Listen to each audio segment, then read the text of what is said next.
Well, co-host.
Oh, did you see Tilo's message?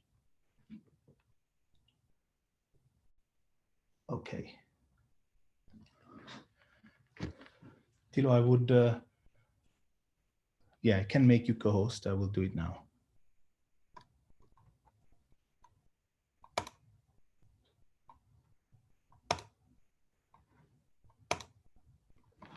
But you will be going, basically, you'll be switching to channel 1 soon, I think, right?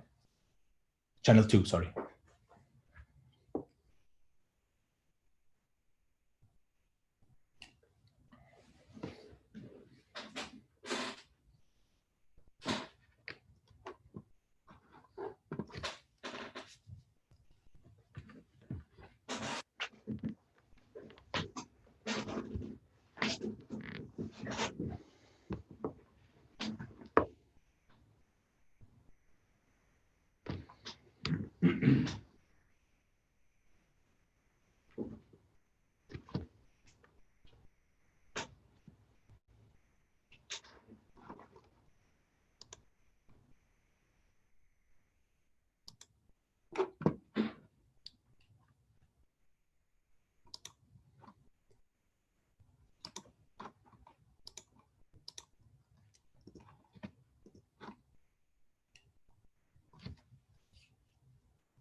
We have 3 minutes to go.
1 minute to go.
Hello, I'm Daniele Vitabile, and I'm speaking from the Vrije Universiteit Amsterdam.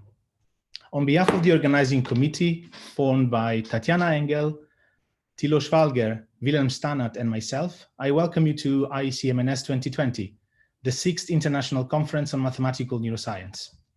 ICMNS started in 2015, and conference chairs back then were Olivier Faugeras, Stephen Coombs, and Paul Breslov. We have been meeting every year physically since 2015. And in 2019, we decided that we would take a gap year and reconvene in 2021. In April 2020, however, it became apparent that we would have a new medium, a new platform to test, and that probably we could reach a wider audience than we've ever done before. So in just a few months, thanks to the support of the VU Universiteit, as well as the hard work of 8 session organizers, we put together the program of this conference.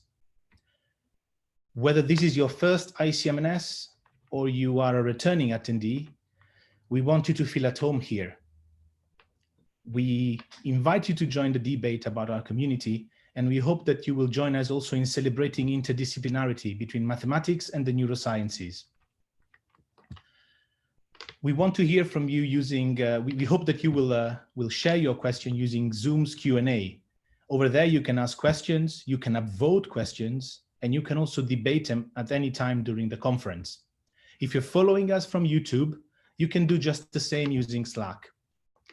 Without further ado, I invite Tatjana to kick off the conference, and once again, welcome. Enjoy ICMNS. Hello, everyone. Good morning or good afternoon, depending on from where you are watching. And I'm very pleased to introduce Anne Churchland, opening this year's virtual ICMNS with the first preliminary lecture. Anne is a professor of neuroscience at the Cold Spring Harbor Laboratory in New York.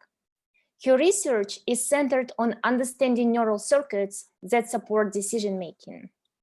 Anne's work is truly interdisciplinary. It combines a wide array of experimental techniques to measure and manipulate neural activity in animals while they perform decision-making tasks. And her work also tightly integrates these experiments with computational methods to connect neural activity and behavior. This synergetic approach relies on Anne's interdisciplinary training in her education in mathematics and psychology and further training in system neuroscience. Anne's research was recognized by many awards, including Pew Scholars Award, McKnight Foundation Award, as well as by the Marshall Special Recognition Award for her contributions to promoting women in sciences. I'm very much looking forward to Anne's talk, Discovering Diversity in Decision-Making, Cells, Brains, and Individuals. Welcome, Anne. Thank you so much for that introduction. I will share my screen now. Okay, so I hope you can all see this. So thank you so much for inviting me and for having me here at this conference. It's a real pleasure and honor to be here.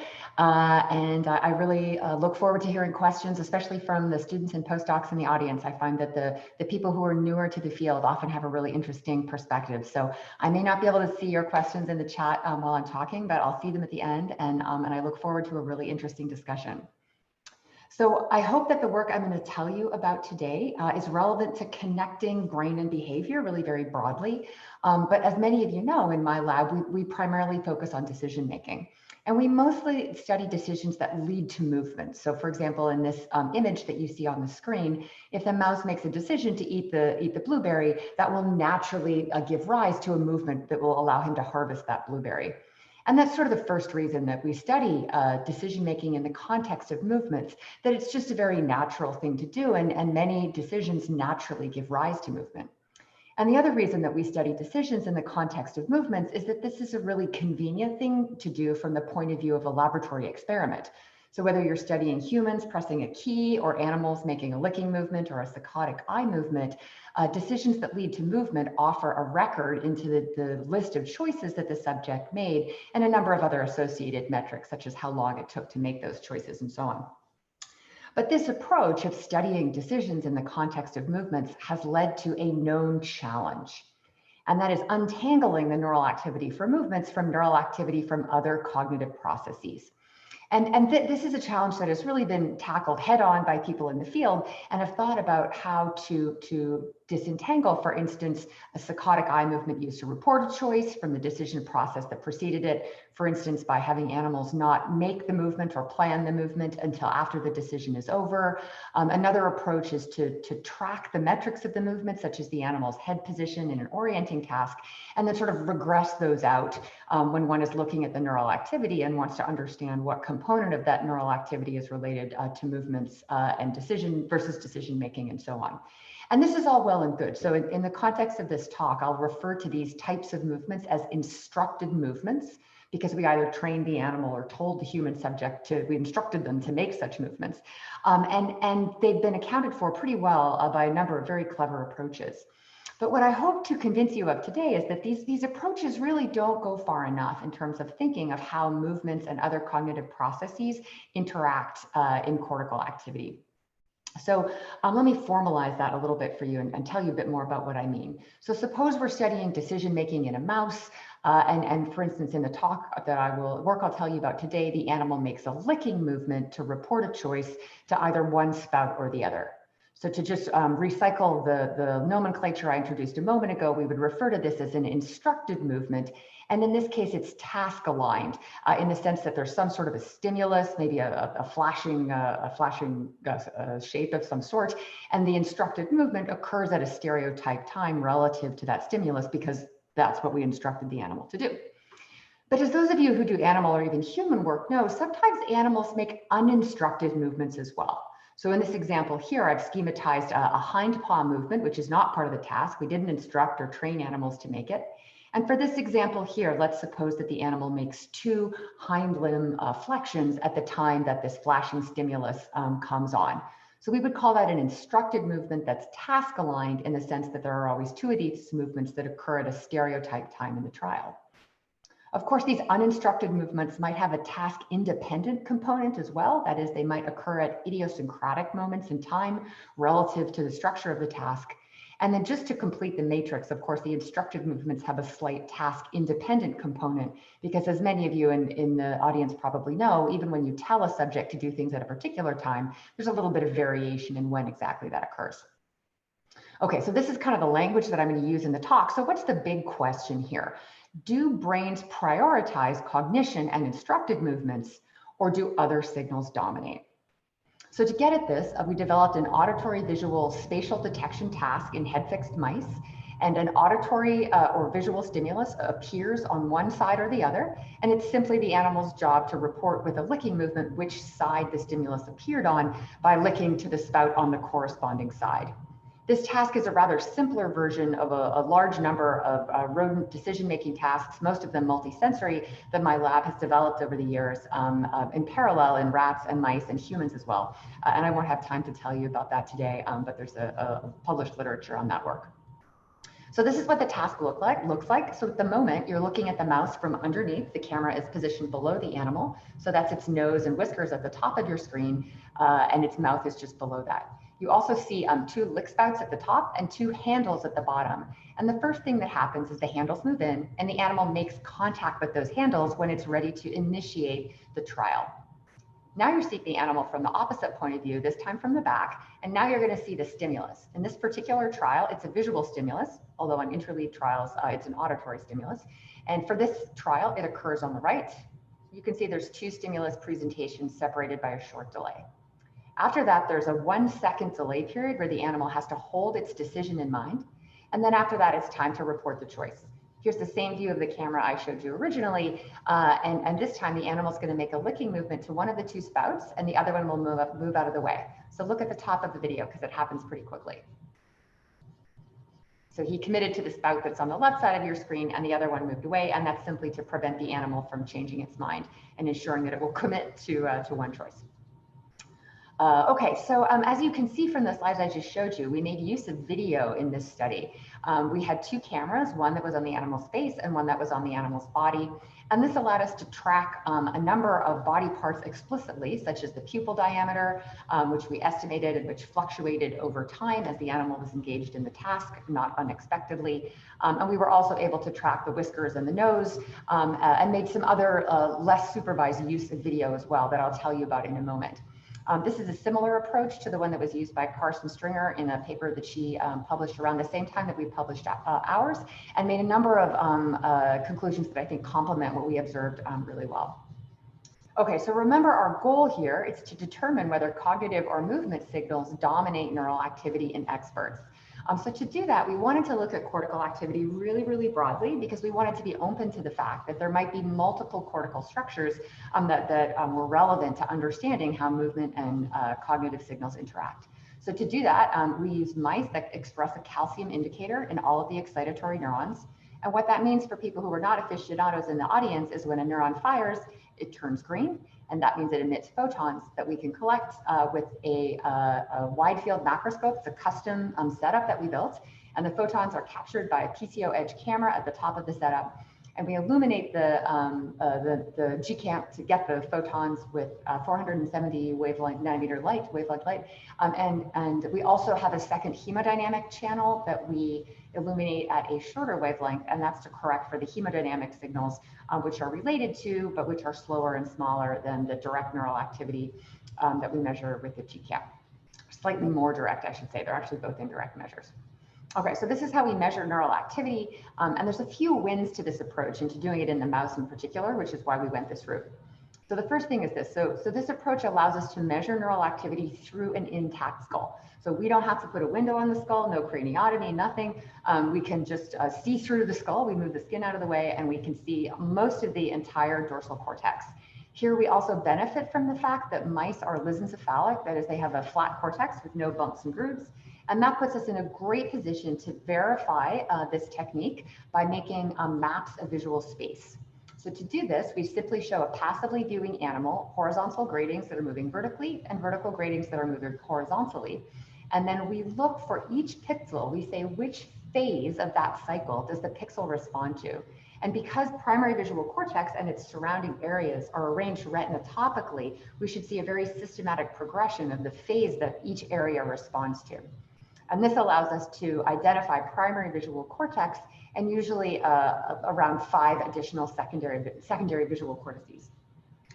So here's the other big win of doing this approach in a mouse through an intact skull is that we have now both the maps of the visual areas and also the remaining skull landmarks that allow us to align, for instance, the Allen Institute Common Coordinate Frame, so that for parts of the brain that are harder to map using sensory stimuli, we can have a pretty good estimate of where those are as well.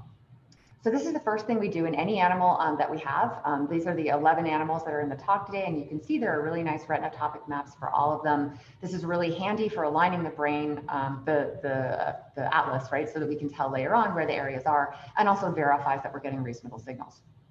Okay, so having established that this technique is giving us reasonable signals, at least in passively viewing animals, it was now time to look at the neural activity during decision making. So what you're seeing here are the same 2 cameras that I told you about a moment ago, the body camera and the face camera.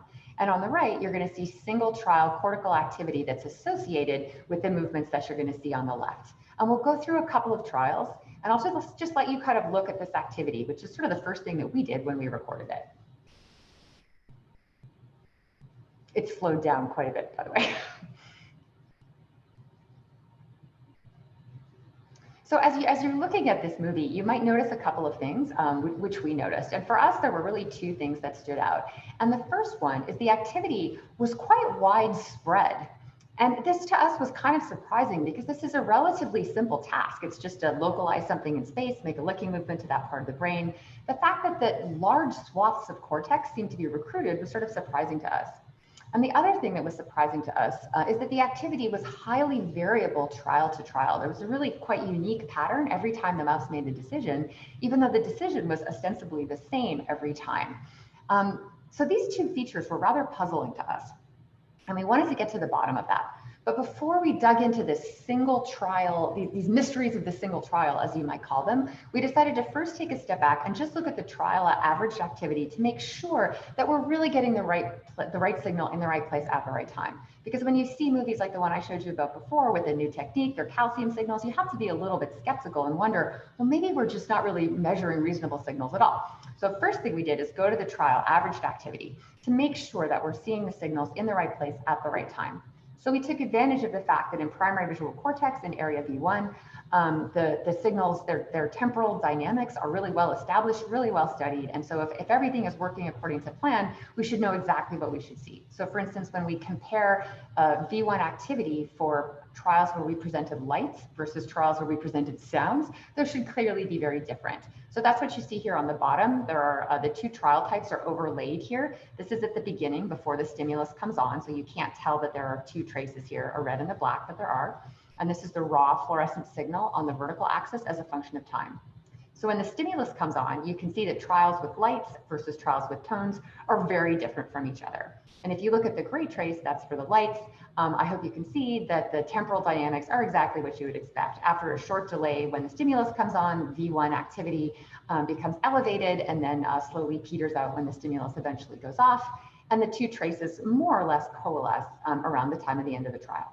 So this is reassuring. Trial averaged activity in V1 looks exactly like it should. Great. We next compared activity in the left V1 to stimuli presented on the right versus on the left. And of course, as everyone in this audience knows, activity in the left V1 is primarily activated by the contralateral hemifield that would be stimuli in the right hemifield. So this is a similar comparison to before. You can see when the lights are on the right, we get a much bigger response in V1 compared to when the lights are on the left. And again, the response has exactly the temporal dynamics that we expect. So these analyses demonstrate that at the level of the trial average, we're getting really pretty reasonable signals. This allowed us to go back to the single trial level and try to make sense of these two mysteries I told you about before. Why is the activity so widespread and why is it so variable trial to trial? So the goal of this analysis was to take some pixel in the brain, let's say this pixel, and let's suppose this is its activity on trial 1, trial 2, and so on. We wanted to be able to predict and understand and ultimately predict all of these fluctuations.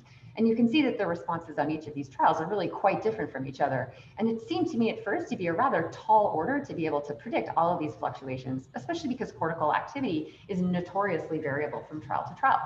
But nonetheless, we were undaunted and we realized that we had a number of good sort of tools at our disposal in terms of behavioral variables that might explain this trial to trial variability. For instance, the onset of the visual stimulus, which occurs at a different time on every trial, that's just by design of the experiment. Certainly that would lead to some trial to trial variability. The handle grab and the licks occur in different numbers and at different times on every trial. And that's because those are under the animal's control. So of course, they're not always identical every time the animal makes a decision. And finally, the other really important variable that we had was the video. So in addition to tracking some of the movements explicitly, like the pupil diameter and the nose, we also just took the whole video, reduced it down to the top 200 dimensions, and realized that whatever was in the video had the potential to explain the neural activity as well. It was sort of an agnostic way of going in. We said, we don't really know if the video is important, but it might be. So let's consider the possibility that this video might explain some of these single trial fluctuations that we don't understand. So we took all of these variables together and put them in a big design matrix. And then we aimed to find the weights that best map those behavioral variables to the neural activity. And then we tested the ability of the model to predict activity on trials for which we didn't train up the model. I'm going to make a brief technical digression here for people who might have noticed that these regressors are of two rather different categories. So for behavioral events that occur at discrete moments in time, the model learns temporal event kernels. But the other kind of regressors are things that occur rather continuously in time, which we call filterless analog predictors. So let me just tell you a little bit about each of these because they operate somewhat differently in the model. So temporal event kernels are really, really flexible. So even though they're meant to describe the activity related to discrete events in time, they can have really complex temporal dynamics. Like this is a temporal event kernel learned by the model for activity in primary visual cortex. You can see it goes up and down in a rather complex way over the course of the visual stimulus presentation. And these temporal event kernels have been used in other studies in systems neuroscience to understand neural activity related to calcium imaging, and were really borrowed from the field of fMRI, where this technique is used quite frequently. So these differ from the filterless analog regressors. So if you could imagine something like pupil diameter, there is no like pupil diameter event. It's just continuously getting larger and smaller and larger and smaller. So we included these analog signals as well. And under certain circumstances, these analog regressors can have a lot of power, but all they can really do is scale. So if the fluorescence is a scaled version of one of the regressors, then the regressor has a ton of power. But if there's any kind of delay between them, or if there are complex temporal dynamics in the fluorescence signal that are not present in the analog regressor, then those regressors don't really have much of a chance of capturing the neural activity at all. So they really are sort of at a disadvantage in that sense. And I mentioned that because the video regressors that we used, many of them are filterless analog regressors in the sense that there aren't distinct moments in time. The exception being, of course, the video features that we extracted by hand, like the nose and the whiskers. Okay, so that's it for the technical digression. So back to the model now. So I've told you how we set this up and that we aimed to predict those fluctuations on the right on left out trials. So now I'm going to show you how the model did. And you can see for these 3 example trials, that's the predicted response in red overlaid. And you can see it's not bad, actually. We were able to capture a lot of these fluctuations. So I know this crowd is not going to be convinced by a few example trials. So I'm now going to show you how well we did across the entire brain. So this metric that I'll use on this heat map is cross-validated R-squared. So it's how well we were able to predict neural activity on held out trials. And we can do that, of course, for every pixel in the brain. This is collapsed over time, but if we unfold over time, you can see that we're able to predict neural activity both during the stimulus period, during the delay, and so on. So to my mind, this was kind of surprising that we were able to predict so many fluctuations, certainly also encouraging. And this puts us in a good position to say, okay, now let's look under the hood of the model and let's see which of these behavioral features really matters for neural activity. What aspects of what aspects of the behavior are driving these trial-to-trial fluctuations that were so mysterious? So we started off by looking at a group of variables that I'm going to collectively call task variables. And you might ultimately end up disagreeing with the groupings that I've made here, which is fine. They're arbitrary in some sense. So these task variables are, let's say, things that you might include in a traditional decision-making study. So they're things like the onset of the sensory stimulus, the animal's previous choice, previous modality, current choice, whether the previous trial was a success or failure, so on, things like that. And you can see that these accounted for some amount of variability in the brain. That's great. Here are the instructed movements. You can see that these also accounted for a good amount of neural activity. That's great. Remember, these instructed movements are the ones that have been really well studied by the field. Good thing, because they account for a lot of variability. But here was the surprise. We found that the majority of the single trial variance was accounted for by uninstructed movements, things we never told the animal to do, that as far as we knew really had nothing to do with the task at all. These included movements of the pupil, the hind paw, the nose, the body, whisking movements, the video, and video ME is just the first derivative of the video. It's video motion energy.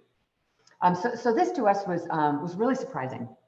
So we said, okay, well, wait a second. It can't really be the case that all these uninstructed movements, you know, admitting for the fact that these are movements of very different sorts, right? For instance, pupil probably reflects internal state and so on. But it seems really surprising that these would account for all of the single trial fluctuations in neural activity. And indeed, when we looked a little more closely, we had kind of a hint that something funny was going on. So for example, if you look here, this is the amount of variance explained by the onset of the visual stimulus. And you can see that part of this makes sense. We can explain a lot of variance in the contralateral primary visual cortex, thumbs up.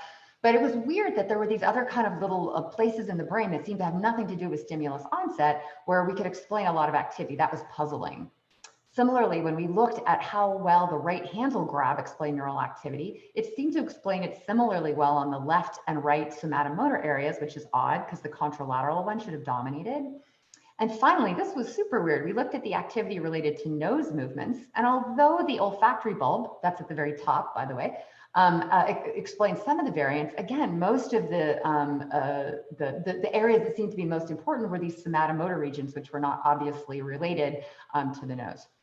So this sort of tipped us off that something was really weird. And we wondered that although we had designed this analysis to include only decorrelated regressors, that maybe there were some correlations that existed despite our best efforts to decorrelate them. So we went back to the model and we decided to do a more rigorous test of the importance of each behavioral regressor. What we did is we went through each one at a time. We kicked it out of the model. We refit the model. We repredicted all of the trials. We did everything all over again and asked how much worse did the model do with each regressor left out. So for example, in this case, I've left out the onset of the visual stimulus. We can say how much worse did the model do without that regressor? Well, if it's not important, or if it's related to other, it's correlated with other variables in the model, then the prediction is not going to be much worse because we don't really need to keep that regressor. There's another one that's sopping up the variance that this one is taking. So we do go through that one by one, and we can then determine what we call the unique explained variance of each of these regressors. Okay, so you remember this from a moment ago. This was the slightly weird contribution of the stimulus onset. When we did this more conservative analysis and estimated the unique contribution of each pixel, you can see that it's very beautifully localized exactly to a primary visual cortex and some secondary areas really only on the contralateral hemifield. Awesome. So then we looked at the right handle grab, and again, the signal really got cleaned up. We see a much stronger signal on the contralateral than the ipsilateral side. And the nose was equally reassuring. When we looked at the unique contribution, we found that just as one would expect, it was completely localized to the olfactory bulb. So we repeated this for all the variables, and one can stare at this for quite a long time. But I think the take-home message is that for most of these movements, the activity was fairly well localized to exactly either the movement effector or the sensory area that you would expect. So there's a bit of a cautionary note here, which is that we hear people say a lot, sometimes related to wide field imaging, to other kinds of neural measurements as well. They say, oh my gosh, when the subject does X, whatever X is, the whole brain lights up. And that's true in our case too, but the only reason that the whole brain appears to light up at the level of the trial average is because there are many different kinds of movements and sensory signals that occur at different times on different trials and can end up being averaged altogether. So when we went back with this more rigorous test, we found that the contributions of the task variables to neural activity, although they were appropriately well localized, as you just saw a moment ago, like with the stimulus onset, they were very small. The instructed movements were a little bit bigger, but the uninstructed movements are really the only ones that survived this analysis. So for the remainder of the talk, I'm going to refer to these variables in their groups, the task, instructed, and uninstructed, and I'll just now summarize the contribution of each of these. For the group model, the cross-validated R squared, you can see that uninstructed movements dominated. And for the unique contribution, the more conservative measure, again, the uninstructed movements are completely dominating the neural signal. So this plot here is collapsed over both space and time. I'll just first unfold that for you over time. And that's because you might worry that the uninstructed movements there are there to perhaps support the instructed movements, right? Like maybe when the animal is making the handle grab, it's lurching its body forward, so the two kind of co-occur. But you can see that that's not the case. So the contribution of the uninstructed movements is elevated throughout the entire trial, including the time period before the trial starts. They really dominate throughout the entire trial. And if anything, around the time of instructed movements, like the hold, the handle hold that you can see on the dashed line, if anything, they tend to take a dip at that point because the instructed movements have a bigger contribution. And this is now unfolded over both space and time. This is a movie that shows you the contribution of all of them.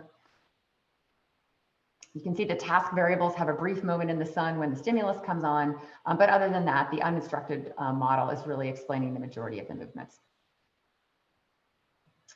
Okay, so I want to point out here that our approach differs from previous approaches, not only in the I guess, number and diversity of the movements that we included in the model, but also for the fact that we allowed for the possibility that any movement in the video might be important for driving neural activity. We just took the video, orthogonalized it to all the other movement parameters and sort of let the model have at it. And the upside of this is it allowed us to make a discovery that we weren't really expecting to make. The movements turned out to be a lot more important than we expected them to be. But the downside of this approach is that we're really left without a convenient sort of low dimensional summary of what actually happened, right? Like, what is it about these videos that are so important in explaining the neural activity? Sort of hard to say. So we can start to get a hint of that. We can start to understand the relationship between the wide field signal and the behavioral video by looking at the weights that are assigned by the model and projecting them back up into the full dimensional space. And that's what I've shown you here. And so each pixel is color coded according to its contribution to the model, the weight it was given by the model. We call this the hot mouse. You can see it's sort of useful, right? Like there's, you know, pixels around the jaw and the eye that seem to matter, but it really only gives us kind of a hint of what's actually happening in terms of describing behavior in really meaningful language. So understanding what the animal is doing on kind of multiple relevant timescales is something that we're trying to work really hard on now. We started to do that a little bit in conjunction with Leanne Panitsky's lab and Scott Linderman in a project that's been led by Ella Batty and a number of others, where we can start to connect different sorts of descriptions of behavior to the neural activity and have a more intuitive sense of what sorts of movements are occurring and in what sequence they're occurring that's driving so many fluctuations in the wide field signal. And I think in the past, I think this new approach is allowing for sort of a bridge that wasn't there before. I think in the past, labs like mine that used what I might call a task-based or psychophysical approach were sort of limited in the sense that we were really restricted to these very small number of metrics, like the animal's choice, its reaction time, and so on, to explain very, very rich neural signals. And that whole approach in the past was really quite separate from what you might call an observational approach, which sort of originally came from ethology, where we would observe, people would observe animals and see what they were doing and try to connect that to animal behavior. One used to have to sort of decide between these two extremes. You were either on the psychophysical side or the observational side. And maybe we kind of don't anymore, right? Now, maybe we can kind of go back and forth between the psychophysical approach where we have really good control over behavior, but still use video to have an observational approach that allows us a much richer characterization. And I think there are a lot of tools in the field that are making that feasible now. Certainly Deep Lab Cut is one of them, where individual effectors are tracked. Other methods like MoSeq that define behavioral motifs and so on.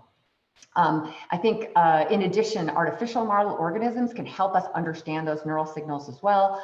And cognitive models can allow us to even further understand the neural signal by estimating quantities that are internal to the animal, such as the amount of accumulated evidence and so on. And I think one advantage of this approach is it allows us to have a really different view of animal to animal variability. So it used to be that we would study decision-making, for instance, in a rather small number of subjects, and the extent to which those subjects were different from each other was, you might call it a source of frustration, right? You sort of had to take so many subjects that you could average it away, or you would try to do an analysis that sort of minimized that variance. And that was okay, but maybe with these new approaches, we don't have to do that as much. We can, instead of ignoring the fact that subjects are different from each other, we can use that as a way to understand differences in the brain activity that are always observed across subjects. And so this image is meant to schematize that in the sense that these mice here all have the same goal, right? They're all trying to get the cheese, but they're employing very different strategies in the service of that goal. And I included the artificial mouse to convey the idea that we might learn about the strategies of artificial organisms in a way that could be helpful in interpreting brain activity as well. And this idea is sort of fleshed out in a review that I wrote with Anna Arai, who's a postdoc in my lab, Simon Musal, who's one of the leaders on the Y-Field project, and also David Susello. Okay, so to start to get a sense of how this relationship between task and movement variables to try to understand it better, right? While we're still in the early stages of that new methodology I just described, we thought, well, let's image activity as animals are learning the task. And that will start to give us some insight on how these different variable groups interact. So the first thing we did is look at the contribution, the CDR squared, as a function of training days of each of these three variable groups that I've been telling you about. So you can see a few things happen here. So first of all, the uninstructed movements always dominate the neural activity, but their contribution goes down slightly. Task and instructed movements tend to go up. That's sort of expected because originally the animal doesn't know much about the task or its structure, and it only becomes meaningful over time. But we wanted to understand this slight decrease in the impact of uninstructed movements. And we had our first idea is that maybe the impact of individual uninstructed movements changes over the course of the animal's training. So in other words, maybe a particular movement, say moving a forepaw, has a bigger impact early in training compared to late in training. So to get at that, we simply looked at the weights that were assigned to the uninstructed movements as a function of training. And that's what I've shown you here. The normalized beta weights on the vertical axis as a function of the mouse's training days on the horizontal axis. And you can see like not much really happened here. So it seems like whether the animal makes a particular movement early in training or late in training, it has pretty much the same impact on the neural activity. So it's not the case that the impact of individual uninstructed movements changes. So then we had another idea. We said, well, maybe what's changing is the frequency and timing of uninstructed movements changes. And that turned out to be the case. So let me be really concrete here. So let's think about whisking. So this is not an interesting plot. This shows you the rate of whisking as a function of time in the trial. So remember, 2 seconds is when the visual stimulus comes on. And you can see that the animal early in training is pretty much equally likely to whisk at any moment in the trial. So it's completely task independent, to use the language that I introduced at the beginning of the talk. When we look at whisking late in training, it's a totally different picture. You can see it becomes highly structured. The animal has a very stereotyped whisk right at 2 seconds, and then another slightly, that's when the visual stimulus comes on, or auditory stimulus, and then a slightly less stereotyped one at about 4 seconds. So remember, whisking is not part of the task. We did not train the animal to whisk, and yet this whisking, clearly from the point of view of the animal, is something that it does in a very stereotyped way that differs dramatically from experts versus novices. So to say this in a formal way, we found that the task-aligned contribution of these uninstructed movements it grew dramatically over training days, but that the task-independent component tended to go down. So I want to just give you an intuition for what these words really mean: task-aligned, task-independent. What is that? And should we think about these as occurring in humans in any kind of meaningful way at all? And we're still thinking about that deeply, but just let me give you an intuition here. So an example of a task-aligned uninstructed movement would be a repetitive movement that a well-trained expert does in a reliable sequence in advance of a learned movement. And an example of this is baseball players. So this is Nomar Garcia-Pera, who plays for the Boston Red Sox. And you can see he has an elaborate series of movements he makes that are not, to us, obviously related to hitting the ball. Right? He's pulling at his sleeves, his gloves, and so on. These are really common. Here's another one. This is Mike Hargrove, who has a really nice fidget. And these fidgets are interesting. They probably, for the point of view of the learned expert, are very much part of doing that trained movement, although to those of us observing, it's not obvious how they are related. They've been reported by other people in both humans and in animal work by Ben Olszewski and others. The other kind of movement, which I almost find a little more interesting, are these task-independent uninstructed movements. Remember, these are things that don't occur in a stereotyped way relative to trial events. And I think that actually humans really do those things. Leg rocking, leg shaking, chair rocking, head scratching, eyeglass stuff. The lower one is me playing with my Fitbit. Humans do these things a lot. If you, next time you're in a seminar, which hopefully won't be too far in the future, if you look around, people are moving all the time. And one intriguing possibility is that under some circumstances, these task-independent, uninstructed movements are a signature of trying to focus on a cognitive task. And so it may be that although we tend to find them annoying in both humans and possibly in animals as well, that they're serving some interesting function of cognition that has yet to be understood. Okay, so I want to stop on time, so I won't have time to go through in detail the potential concerns, but naturally we worried that these results are unique to wide field imaging, only true in the cortex, or only true with calcium signals. So we then repeated all these results with 2-photon imaging, where we looked at single cell neural activity. We measured signals from a large number of neurons using exactly the same method that I told you about before. We had about 12,000 neurons altogether, and again, found that the uninstructed movements totally dominated the neural signal. We also worried that these results were due to the fact that we were measuring calcium signals. Calcium signals are not spikes, and they have a complicated relationship to true neural activity. So we also repeated these experiments with neuropixels probes in an animal doing a slightly different task, and again found the same conclusion, which is that movement signals dominate both in subcortical structures and in cortical structures, and it doesn't matter whether you're doing calcium imaging or measuring spikes. So in future work I won't have time to tell you about, we're starting to look at some of these signals in specific populations of excitatory neurons and are finding some really interesting differences across these populations. Okay, so I've told you so far that cognitive experts engage in diverse uninstructed movements with profound consequences for neural activity. That robust movement representations are widespread in both cortical and subcortical structures, and that learning introduces dramatic changes into the timing and frequency of these movements. And in our current work, we're trying to better understand the function of these, their prevalence in different classes of pyramidal excitatory neurons, and their relationship to multiple levels of behavioral description. So I'll stop there. The leaders on this project were Simon Niesal, who just left my lab to be a PI in Germany, and Matt Kaufman, who's now a professor at the University of Chicago. And these are the people that supported our work, and we're really grateful to them, and also grateful to you all for listening, and I would be happy to take questions. Thank you very much for a beautiful talk, Anne. No and problem. we have a series of questions which came up in Q&A, and I will just read those questions to you. Okay, so I'll stop share. I guess I can always reshare if I need to. Right. So the first question, I think you already partially answered that question, but it got the most votes. So I would voice it again. How long were the mice trained for? And what happens over training? So the question was how the structure, how unstructured movement, whether uninstructed movements remain the same or become weaker or get stronger over the course of training. And I guess you partially answered that, but interesting question is about relationship of those movements to neural activity. If you maybe would like to address this again.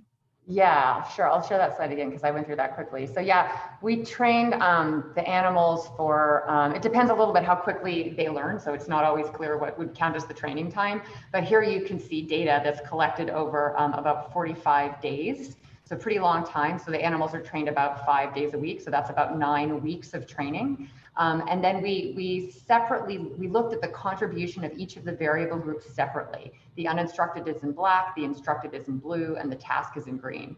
So if you look at, for example, just the task variables, initially the task variables have very little impact on neural activity, but that grows over time. And I think the intuition for that is that a lot of these stimuli don't really have meaning to the animals initially, and also they aren't really making the instructed movements with much frequency or precision because they're just figuring it out.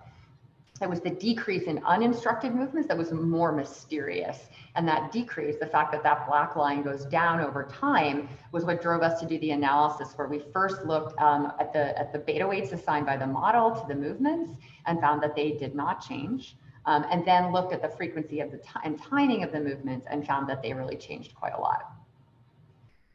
Okay, thank you. Another question which comes from Dmitry Todorov, is how do contributions of task, instructed, and uninstructed movements change over brain areas? Yeah, okay. So the right slide for that is, well, there's a few slides I can show. Let's see. Yeah, let's do this one. Just a sec. Okay. So the key one for this is probably this movie here. So this shows the contribution of each of these three variable groups over time in the trial. I'll show you this movie twice because on the first time I'll tell you what it is, and then the second time you could actually look at it. So each of these shows the whole brain map of each of these three variable groups, and it's fluctuating over time because of course the contribution of those also fluctuates over time. So for instance, the contribution of the task variable group is really dominated by the onset of the visual stimulus.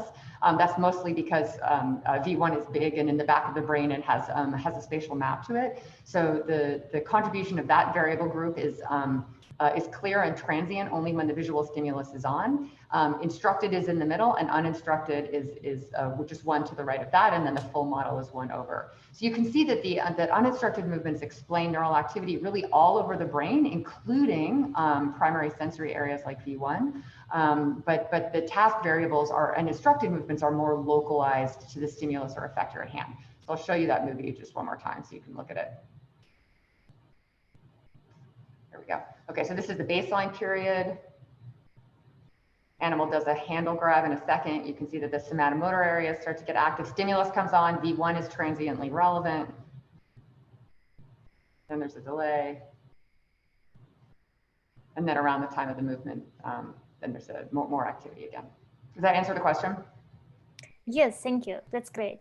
So another question comes from Laura Mediavilla, and she thanks you for the beautiful talk in the first place. And she also wants to know how this analysis could be possibly applied to spontaneous activity where there is no behavioral task. Yes, it definitely can. So that's actually what we did in the NeuroPixels experiment. So let me just go back to that for a moment. So in this experiment, it's sort of a long story, but the part of the experimental data that we analyzed was when the animal was head fixed and was freely moving.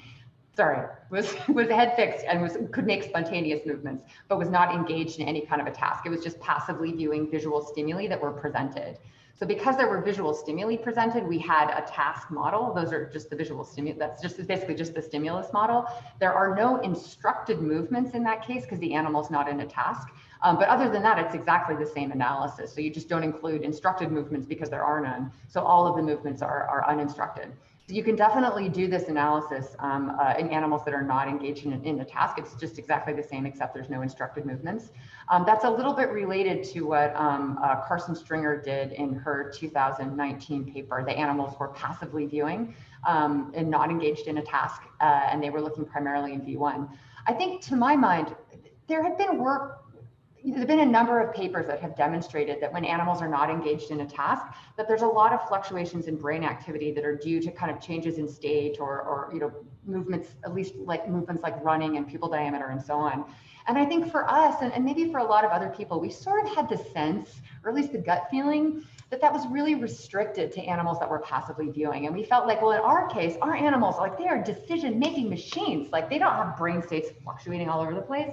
They initiate a task deliberately by making that contact. So we really expected that in these well-trained experts, the cognitive signals would dominate in a way that they did not in passively viewing animals. But I think what we discovered, and this to us was really surprising, that our view of the animals as kind of these decision-making automatons was really way off. Like, yeah, they're making decisions, they're experts, they're really good, but they also have a lot going on that we were not paying attention to before. And I think this kind of highlights my enthusiasm for this idea of bringing together the psychophysical approach where animals are well-trained and execute many, many movements, but are also, kind of doing their own thing in a way that we can start to capture with video and with estimates of internal state and estimates of cognitive variables and so on.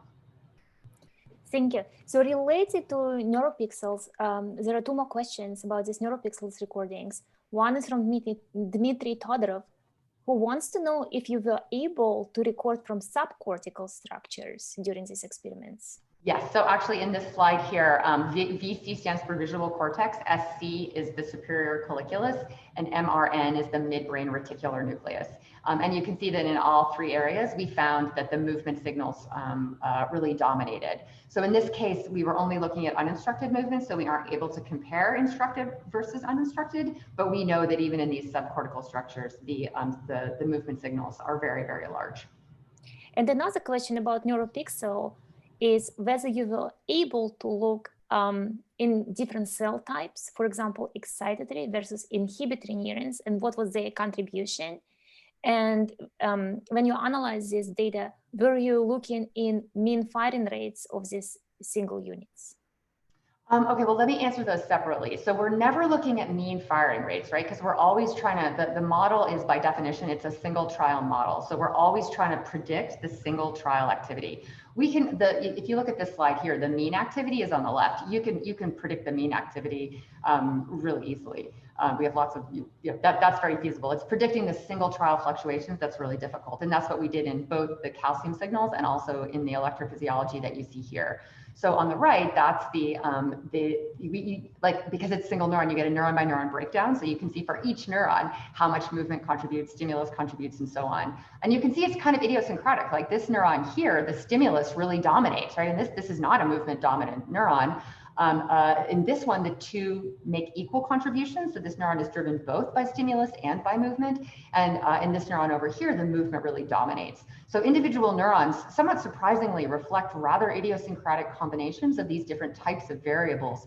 And I think that has sort of implications for how correlated you would expect them to be and so on. In terms of looking at different cell types, yeah, we're super psyched about looking at different cell types. We have another paper that looks at excitatory versus inhibitory neurons during decision making. For this study, it's a little easier to do the cell type stuff with imaging, actually, right? Because you can just make the cell types, you can distinguish the cell types by color, by wavelength, which is a lot easier than doing it with electrophysiology, where you have to do optotagging, which is a complicated thing. But we were really fortunate during a collaboration with Josh Wong, who's my colleague here at Cold Spring Harbor, to get access to some mouse lines that targeted specific excitatory cell types that are defined by developmental lineage. We study FESF2 cell types that project, we call it corticofugally, so to the superior colliculus and the brainstem, and plexin neurons that project corticocortically and also to the striatum. And this is a really, really different way of looking at neural activity. And we find that especially, we find really interesting differences between these two. This is sort of a subject of a different talk, and this work is still kind of developing. But you can see that, for example, for the task variables, they're much more localized in the FESF animals and much more distributed in the plexin animals. And I think this approach really highlights the big win of wide field imaging. So what I told you about today, looking at all excitatory neurons together, you're getting a lot of different cell types really mixed together in a way that's just kind of a loss relative to like 2-photon imaging, except for the scale. But here we can look at the specific contributions of distinct cell types and learn about how those different cell types work together within and across areas to support decision making. Great. I have one more question from Jonathan Rubin.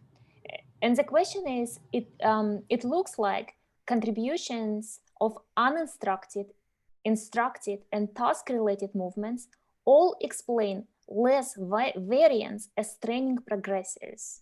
So what takes their place? Yeah, so could you just repeat the very last part of that question? I didn't hear the last part is what takes their place? Yeah, so we were able to explain overall about 35 or 40% of single trial fluctuations. So that's a lot. Like usually when you do an electrophysiology study, the Fano factor is like 1 or sometimes even higher than 1, right? Like your variance is equal to the mean. So we explained really a lot of the fluctuations, but of course you're totally correct. There's still, the majority of the variance we still can't explain. So I don't, of course, know the answer. I have a couple of ideas.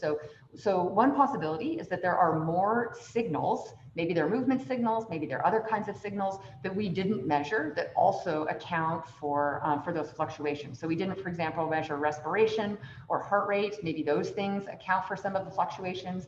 There are aspects of internal state that we were only able to approximate, like with pupil diameter, but could have estimated with more precision that might have accounted for more of the variance. So that's sort of the first class of possibility, that there's other variables. And if we put those variables in, we'd eventually explain all of the single trial fluctuations. The other possibility is that some of the fluctuations do reflect true stochasticity. And certainly there's a long history of work suggesting that stochasticity in the brain is inherent to neural circuits and may even serve some function and so on. So I can't distinguish those two hypotheses at the moment, but it's going to be really interesting to try to dig deeper on that. Okay, thank you. So I would like to ask one methodological question, which arose very early in the talk from Tom Burns. And he was asking what the advantages of wide field calcium imaging relative to fMRI? Oh yeah, so great question. So the spatial and temporal resolution, I guess there's some really two reasons. So the first one is that the spatial and temporal resolution are vastly superior. So we sample at we sample at 60 hertz, but we divide it in two because we have the hemodynamic component. But it's a much faster rate. Remember, fMRI is ultimately measuring hemodynamics. We are measuring calcium signals, which are a much more direct proxy for neural activity, and we can catch those photons directly with a camera. So our spatial and temporal resolution is much better. Having said that, I think it's a totally fair question, right? Because fMRI, you're studying in humans. That's the big win.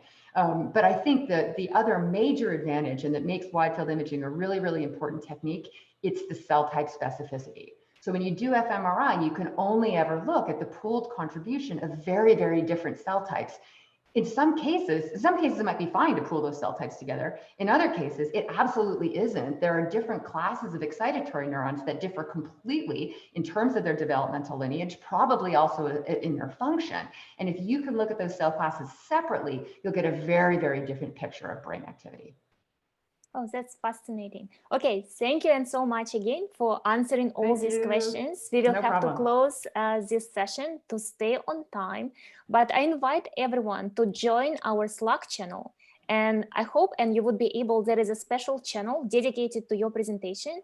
And if you have more questions, I encourage everyone to text Anne over Slack, and I hope you would be able to answer some of those questions. Yes, okay. I don't know where the Slack is, but I will find it, or someone can tell me. Yeah, we will help you to identify Slack. And everyone else, you can look in the program to find instructions on how to join the Slack channel. So the next session will start shortly. And for the next session, we will split in two separate channels. So just follow the program to find which channel you find more interesting, and see you all soon shortly.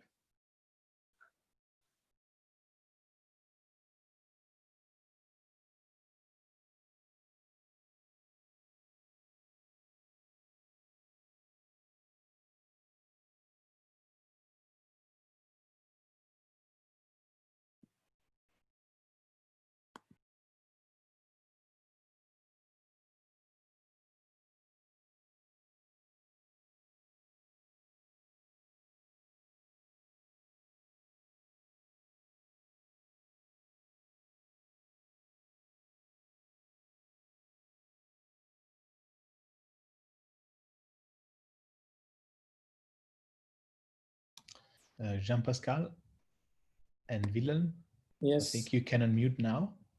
Okay. Hi. So the floor is yours. Okay. So Jean-Pascal, you will moderate, right? So yes, I will. Just in case, I will just try to channel some questions to you, but you will ask and moderate. Okay. Okay, great. I'll just wait until Sure. 3 p.m. for the start.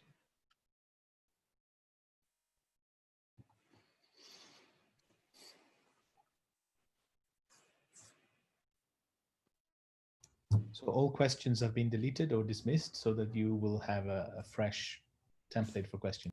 Great, excellent.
I think Manish, you can already share your screen, maybe. Okay.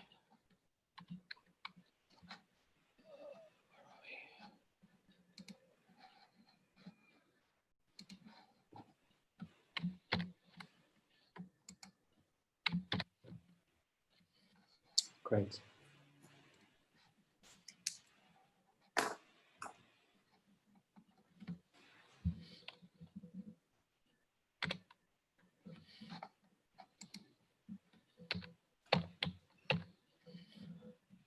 For some reason, it has this annoying the Zoom screen sharing thing is in the middle of my screen, but you don't see it. I take. No, I don't see. So Okay. everything looks fine. I'll just live with that. Yes.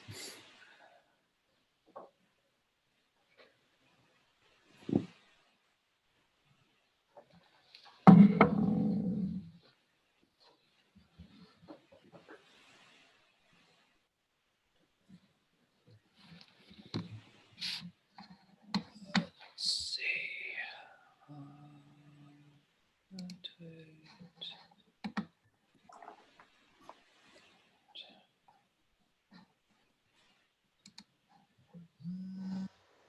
Okay, is that a more visible pointer? Yeah, it looks good. Yeah.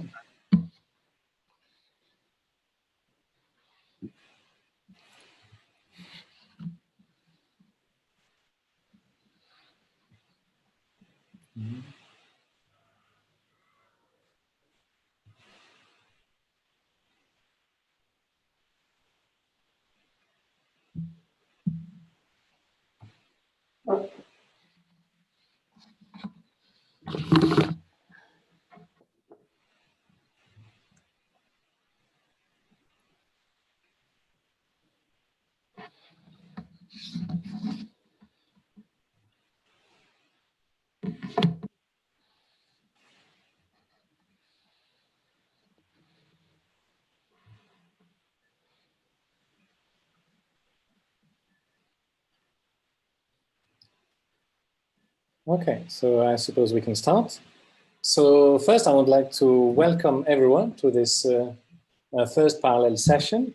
My name is Jean-Pascal Pfister, and I will be chairing this session on inferring models from data. So for this first part, we'll have 4 great speakers. I'm actually very happy to have those 4 speakers, like Manish Sahani, Anki Wu, Simone Suace, and André Lontin. So now we will start with Manish from the Gatsby, and he will be talking about chasing the light, mechanistically informed statistical models of dynamics. Manish, the word is yours. Hey, thank you very much, Jean-Pascal, for the invitation to speak in what I'm sure will be a very interesting session here. At least the last 3 talks will be very interesting. Okay, before I get going, if I can get going. Okay. I want to make sure to acknowledge those who did the work I'm going to be talking about today. The modeling work that is the bulk of the material I'll dwell on is a project that's been going on really for quite a while now, because it's been gone through a few different stages of unfolding over the last few years. And it's a project being carried out by Leah Dunker, who's a PhD student here at Gatsby with me, and Dan O'Shea, who was a graduate student, now a postdoc at Stanford with Krishna Shenoy. The data we're going to look at were collected by Dan and by Werapong Gu, and they were working in Krishna's lab. And this is part of a long ongoing series of collaborations between Krishna's laboratory and mine, which have been very rewarding. Okay, I'm going to talk about that data set, and we'll sort of dwell on some details there, but I'd like perhaps in the back of your minds for you to be carrying with you a sort of a larger question as we look through these particular data. And that is about sort of the nature of models. Models are always an approximation to the truth, but we can sort of build these models when we're actually trying to describe neural phenomena in at least 2 different ways. And I'm going to choose 2 here, but obviously there are other things one might think about. One approach, and the approach actually that my group has spent a lot of time working on, are things that you might call phenomenological models of functional data. So we take data recorded in intact brains, often awake and behaving brains, that data might look like a series of spike trains, such as this, and try to infer from them some sort of portrait or description of what's going on inside the circuit, or perhaps a dynamical flow field, which describes how the system will evolve over time. And this particular picture I took from some work that, again, Leah was the first author on, that was published at ICML last year. So these sorts of models are typically statistical in their form. Right? We write down a set of equations that are relatively abstract, but then they have a lot of free parameters in them. We're trying to adjust those free parameters to describe the data. There are probabilities involved, partly because the level of at the level of description we're working, we regard the system as noisy, partly because, as I said, models are approximations to the truth, and having probabilities allows us to titrate the sort of relative accuracies of different pieces of the model. And I think these models can be quite powerful. So when we look at populations as a whole in this way, what we're looking for is coordinated activity in the population. And I think frequently that coordinated activity captures something that seems to suggest the nature of the in vivo computation. So one place where we've done a lot of this is in the motor cortex, where those sorts of computations seem to be the unfolding of some sort of dynamical process. Sometimes in some of Mark Churchland's work has been described as rotatory dynamics, that basically creates the dynamical substrate for the control signal that moves the arm. Or at least that's the hypothesis. The other approach to building models at this broadly at this level is the mechanistic one. That is, we start with a description of the circuitry and try to make sense of or try to understand how those components will act together. And this can be, a very biophysically detailed sort of model, the sort of thing you might set up in a Genesis or neuron simulator or in the blue brain. Or it could be abstract. It could be, a mean field treatment of a bunch of point neurons. But in either case, we're sort of taking some sort of abstraction of the experimental findings about the components and trying to understand their properties. And as a result, what we get are effectively constraints on the activity that come from the substrate. Okay, but it's not impossible, but it's relatively hard to see how these directly create the sort of subtle, complicated computations that we might be seeing when we measure data in the real brain and are trying to capture in these statistical and non-mechanistic models. So the obvious question, and the one that I want you to have in the back of your mind, is how do we put this together, right? How do we take these mechanistic constraints and bring them to inform the phenomenological models of computation? Or if you like, get the other way around, how do we use some phenomenological data and statistical methods to inform sort of details of the parameters in the mechanistic models and try to understand, and therefore try to build something that gives us both a sort of circuit level bottom-up sense of what's going on, that is how the components are arranged to create the results that we see, but also a sense of the computation that allows us to match the details of the ongoing neuronal activity. And I'm going to suggest one way in which one very simple constraint, Dale's law, can be used to do some of this. So we'll sort of discuss at least one I'm not quite sure what to call it, but a direction in which this we might be able to explore further. Okay, let me introduce the data that we're going to look at. These are data recorded in the motor cortices of non-human primates who are doing a delayed center-out reaching task.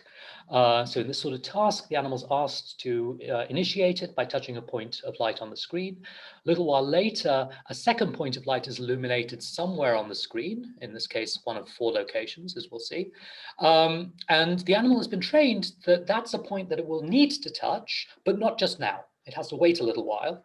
After a while, that's the delay part of the delay center out. After that delay period, there's a go cue. In this case, that's the extinction of the center target. And at that point, the animal knows, okay, now it's time to reach over, touch the other target. And if it does so rapidly enough and accurately enough, it will get a reward. Okay, in this experiment, Dan and Weerapong had used a viral construct to express in pyramidal cells in the motor cortex a excitatory opsin. So this is a protein in the membrane. It's a channel. When you shine light on it, it will excite the cell. The specific opsin was C1V1. And during this, while the animal was performing these center-out reaches, they would turn on a laser and shine light on a group of cells, either at various points in time during the trial. And there are 2 of them illustrated here, but we'll actually look at data from 3 of different epochs. So one of them is during the delay period, while the animal knows where to reach, but hasn't actually reached yet, or is withholding the reach. One around the time of the go cue, and it takes a little bit of time for the physical go cue on the screen to be processed by the system and actually start to, the cogs in the motor cortex to start to turn. And so this, potentially might interfere with initiation of movement. And then there was another epoch which was during the movement onset. We could see what the effect would be during the movement onset, or during the movement itself, rather. The transfection and the light delivery and everything were all perfectly successful. If we look at, they recorded simultaneously both at the fiber that was delivering the light, that's the optrode here, but also up to 3 millimeters or 4 millimeters in some cases away. And you can see this is the change in firing rate as a result of the stimulation. And you can see very substantial changes in firing rate. I draw your attention here, this is to the scale, it's 150 odd spikes per second for a large number of these cells. Sort of median numbers would be somewhere around 50. So large changes in firing rate, many of them polysynaptic because they're some distance away from the fiber, and some of them are suppressive, which, given that this is an excitatory opsin, will be polysynaptic. And over a very substantial piece of the cortex. So this 3 millimeter diameter radius region, this really takes up a fairly large part of the cortical surface that seems to be devoted to controlling the arm. So this is sort of based on the standard homunculus. So it's a large effect. Nonetheless, the effects on actual behavior were very small. Unlike an electrical stimulus, turning on the light did not evoke a movement directly. If it was shone during an ongoing reach, there was no change in the trajectory that the reach followed at all. The one effect they noted was that if the laser was turned on around the time of the go cue, the monkey was very slightly slower to initiate the reach by about 10 milliseconds, but that's for a 200 millisecond sustained activation around the time of the go cue. So it's still a very small and subtle behavioral effect. Okay, so what's going on, right? There's a big change in the firing in an area that we think is intricately involved in the initiation and execution of these movements. Why did nothing happen? Well, one possibility is that this sort of hammer effect of just sort of pushing on all of the excitatory cells in a local area is just sort of irrelevant to the subtle patterns of activity that dictate the task. And so one way to look for that is to look at, is to use these sorts of statistical techniques, in this case, a really baseline, very simple one, PCA, principal components analysis, just look for the sort of the bulk signals of coordinated activity in the area and ask, well, does the stimulus affect those or does it not? And so here are the top 3 principal components, the time series of those components, as the animal makes reaches to 4 different targets. That's the 4 different colors that you see here. And this is the activity during the delay period here. This is the time of the go cue. You can see that there's some encoding of the target location during the delay period. That's well known. At the time of the go cue, there's with some delay, there's an initiation of a change in activity here. And then a little while later, you see the movement of the arm actually begin. That's the movement onset here, MO. And then this dynamical pattern kind of carries through throughout the movement. Okay, so the question is, does the stimulus affect this pattern in some direct sense? So let's look to begin with the first principal component. I'm going to, as I said, look at 3 different epochs of stimulation in the delay around the time of the go cue and the time of the move, the movement itself. That's the green shaded area in each case. As you might expect, on a trial where stimulation was about to be delivered, but it hasn't been delivered yet, that looks exactly the same as a trial in which there was no stimulation. So that's reassuring. Turn the laser on, and there is a big perturbation in this leading principal component of the activity. And remember, the principal component's been defined by unstimulated activity alone. It did not we didn't use the stimulated trials to define those principal components. The laser stays on for 200 milliseconds and activity continues to evolve. And it's worth noting, and this will be relevant, that some of that evolution resembles the evolution, but with an offset, that we would have seen had this been a normal unstimulated trial. So the dynamics are still going on underneath this stimulus, and that is an important point. Turn off the laser, and very rapidly, the activity returns back to where it would have been had there not been a stimulation. And basically with almost no perturbation, it's a very, very subtle, short perturbation, which I won't have time to go into, but is interesting and can be modeled. Things just return to where they were and then proceed along the same dynamical trajectory as would have been followed had there been no optogenetic perturbation at all. Okay, same is true for the other principal components. So stimulation does perturb the task-related activity, but the activity recovers very rapidly and with very little effect on the future evolution. So in somehow the dynamical system is robust to this big kick in firing rate space. How? What's going on? So of course, one possibility is that the neurons that Dan and Werepan recorded weren't actually part of the dynamical state of the system that drives that's part of the dynamical system that creates this activity. That's possible, but I think there's lots of other reasons to believe that at least some part of the dynamics that we're looking at in the motor cortex do originate there, or that the motor cortex is a component of the dynamical system. It may involve thalamic loops, but that the motor cortex isn't just reading dynamics that came from somewhere else entirely. So the other possibility is that somehow the dynamical system ends up being robust to this kind of perturbation. And that's what we're going to investigate, is whether that makes sense.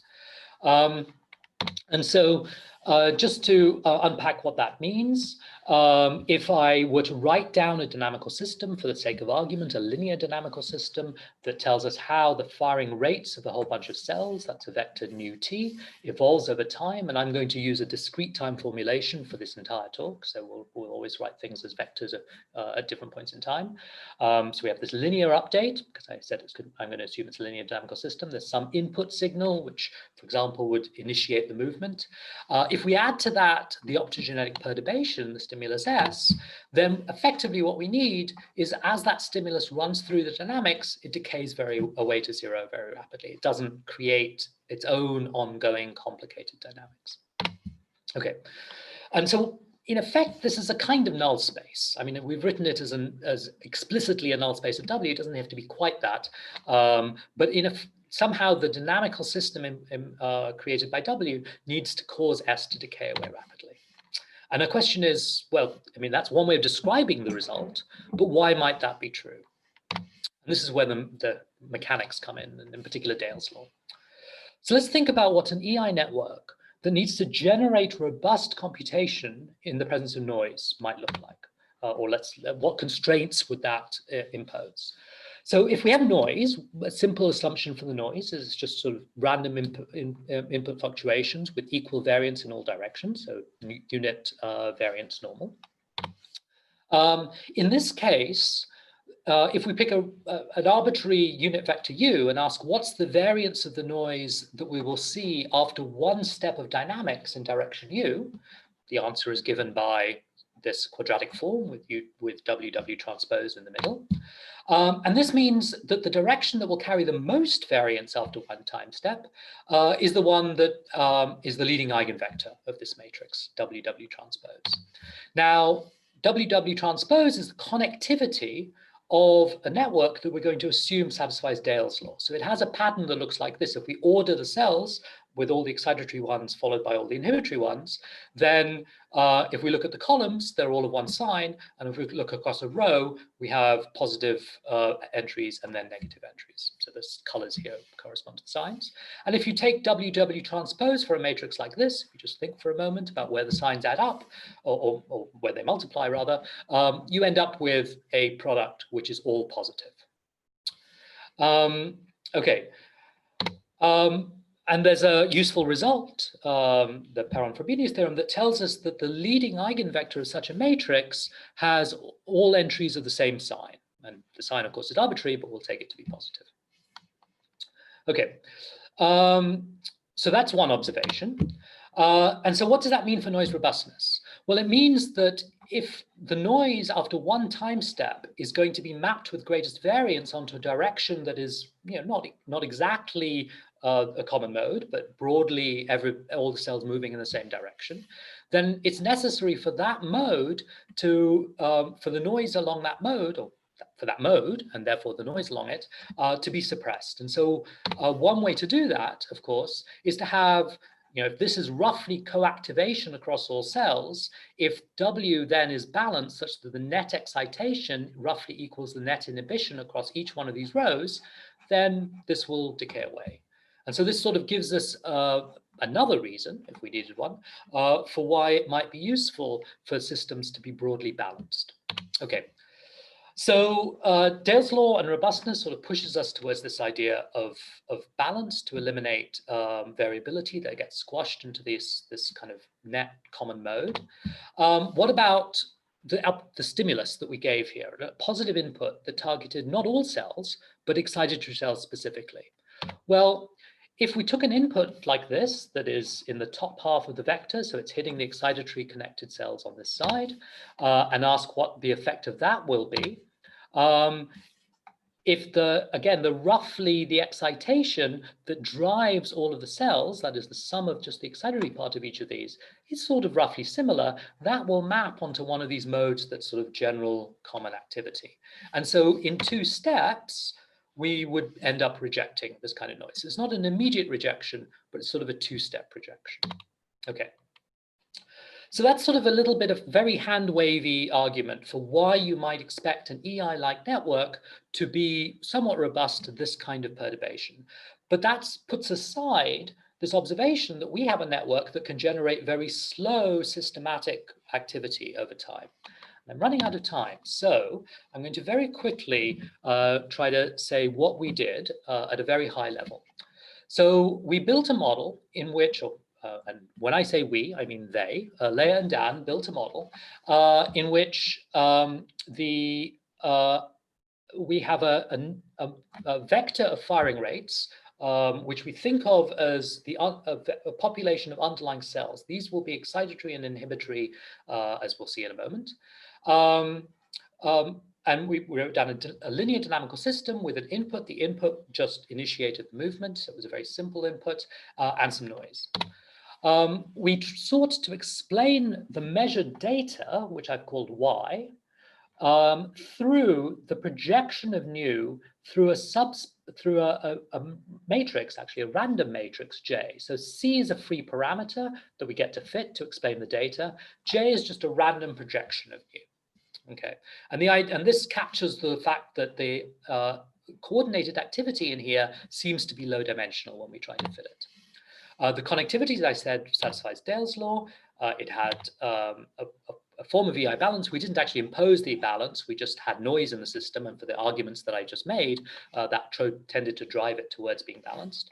And we also said that the dynamical space that implements this should in some sense be decoupled from the rest of the network. That turns out to be this particular constraint. I won't step us through it right now. But basically it says that stuff that's orthogonal to the subspace defined by J shouldn't interfere with the task. Okay. So this is a model that we can now fit to the data. We can adjust the parameters W and C and some aspects of U and D in this model in order to describe the data. And we fit the data to the PSTHs recorded without stimulation. Okay, so no optogenetic perturbation here. These are the top three principal components you saw before. This is the model fit. So it's perfectly capable of capturing that dynamical process so what we have ended up with is an EI circuit that creates these these slow profiles. I will skip, because of time, a discussion of the eigenvectors of these and go on to show what happens when we actually look at this network, which has not seen the stimulation input in training. We've adjusted the parameters without that. What happens when we turn on a stimulation vector? So we add an S, which is a random perturbation. So basically the ideal delivery targeted all excitatory cells, but of course the Upson expression will be noisy, and the infection will be noisy, and then the light is delivered through a fiber, so it will only affect a localized set of these things. So that's the stimulation vector we'll use. What happens? And so, as you can see, the model is perfectly capable of capturing this offset due to the stimulation. Okay, there's we have to learn the mapping from the stimulation vector to the neuronal activity, because that was not fit before, but we don't relearn the dynamics at all. So the dynamics of the system were learned entirely based on the unperturbed stimulation. Nonetheless, dynamically, as soon as the stimulation is removed, we do see exactly what we saw in the data: return to baseline, and then things just carry on as they would have otherwise. And that's true for delay early here. It's true for stimulation during the go phase, when you can see, as I pointed out before, that the underlying dynamics do continue through the stimulation, and it's also true during the movement phase. Okay, so the model responses match recorded data, and it looks as though one possible account for the robustness that we see in these data is because of the EI structure, and that if that has to be tailored to reject noise, which would otherwise be amplified into this common mode, then it also ends up leading to robustness to stimulation. Okay, let me just end. So what we've tried to do is work out a way to build a statistical model for data that embodies some or incorporates some of the circuit constraints that we know exist, and a very simple one here, Dale's law. We did so using input from neural data, and in particular, in this case, neural data which had a perturbation that came in some sense in circuit or component coordinates. And so that forced us to think hard about componentry. And as a result, we thought a little bit about sort of the structure that we might expect in these sorts of networks when they need to create slow systematic dynamics and therefore and have that and be robust to noise in that dynamics. And so these two pieces of information informed the way in which we were able to build this network and show that in the end, I guess, build a model, an approximation to the truth that is a circuit with certain anatomical constraints. It's a system of excitatory and inhibitory cells that is able to create the sorts of dynamics that we see, and almost for free ends up rejecting the stimulus in exactly the way that the real data did. All right, let me remind you again of the people who did the work, thank the funding sources, and I can take some questions. Okay, great, excellent.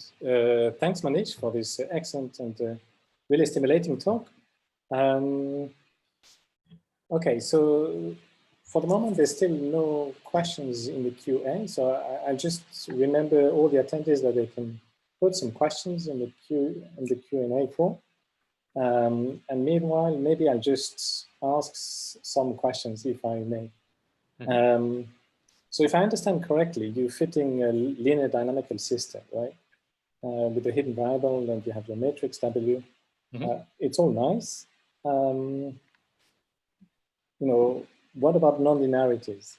Would you expect fitting a nonlinear model to provide any additional insights? Or so it's an interesting question. Comment on the. Yeah, no, yes. I think obviously the real system is nonlinear, and so the linearity is one of the ways in which the model is an approximation to the truth. I think that we've seen now in a number of these sorts of models, particularly for the motor cortex, but I don't think it's that special to the motor cortex, that the bulk modes of activity across the population often at least sort of within a local operating regime, and here the two operating regimes are the delay period and the movement period itself, are often broadly linear. So we, for example, have fit models to these data which used a switching linear dynamical system model, where you're allowed to change the linear dynamics locally. And the idea there is that if indeed it's nonlinear, you should find different local linearizations automatically. And indeed, usually what happens in these models is you do get some switching, but it's almost all related to external inputs. And so in this model, we capture those external inputs by fitting this time series U of t.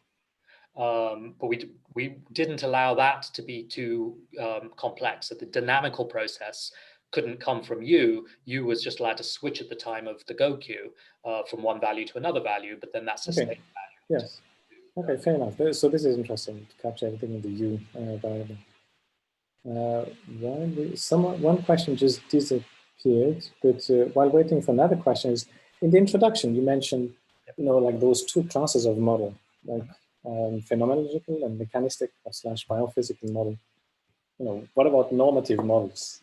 Yes, it's not belong to a class of model. Well, I mean, I think normative models are really when we talk about normative models, we're often talking about normative models of behavior of the computation itself. That is, what computation should be done in the circuit in order to achieve some goal. There is sometimes, I thought about putting on that slide what I might call a theoretical model, which is sort of if I were to build a circuit that did this, how would I build it? Kind of model. In a sense, I mean, that's a hypothesis. Perhaps, the word model, I think, gets a little slippery until we bring to bear a data-driven approach or a more mechanistic approach. We don't have any real reason to think that that sort of hypothesis is a description of the real system, right? So I was thinking more about models that are really trying to describe the system in some way, rather than models that are thinking about how the computation could be implemented in principle. Obviously, we do all of these things and try to connect them in some way. Okay, and maybe just a last question from André Lantin. So what are the dimensionality constraints for the network size, so the W? So the dimensionality of the actual EI system, I mean, we've explored things up to about 700, and that's largely just sort of keeping the covariance of the memory of everything in memory successfully kind of constrained. I'm sure we can scale that up further, but it didn't seem really to be necessary to push that up very far. The dimensionality of the recorded data, so there's about 700 recorded neurons, but the systematic dynamics, so the variance captured by principal components, is concentrated in about 20 or so, and so that's about the order of the random projection that we choose in J. Okay, great. Thanks a lot. Thanks again, Manish. That was an absolutely brilliant talk. And just to keep on track, I think we need to move on. So if I can ask you to stop sharing your screen, that's nice. Yes. And if I may ask Anki to share her screen. So the next talk will be from Anki Wu from Princeton.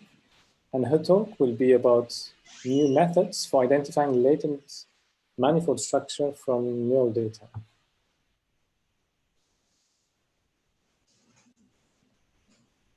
Sorry, just a sec.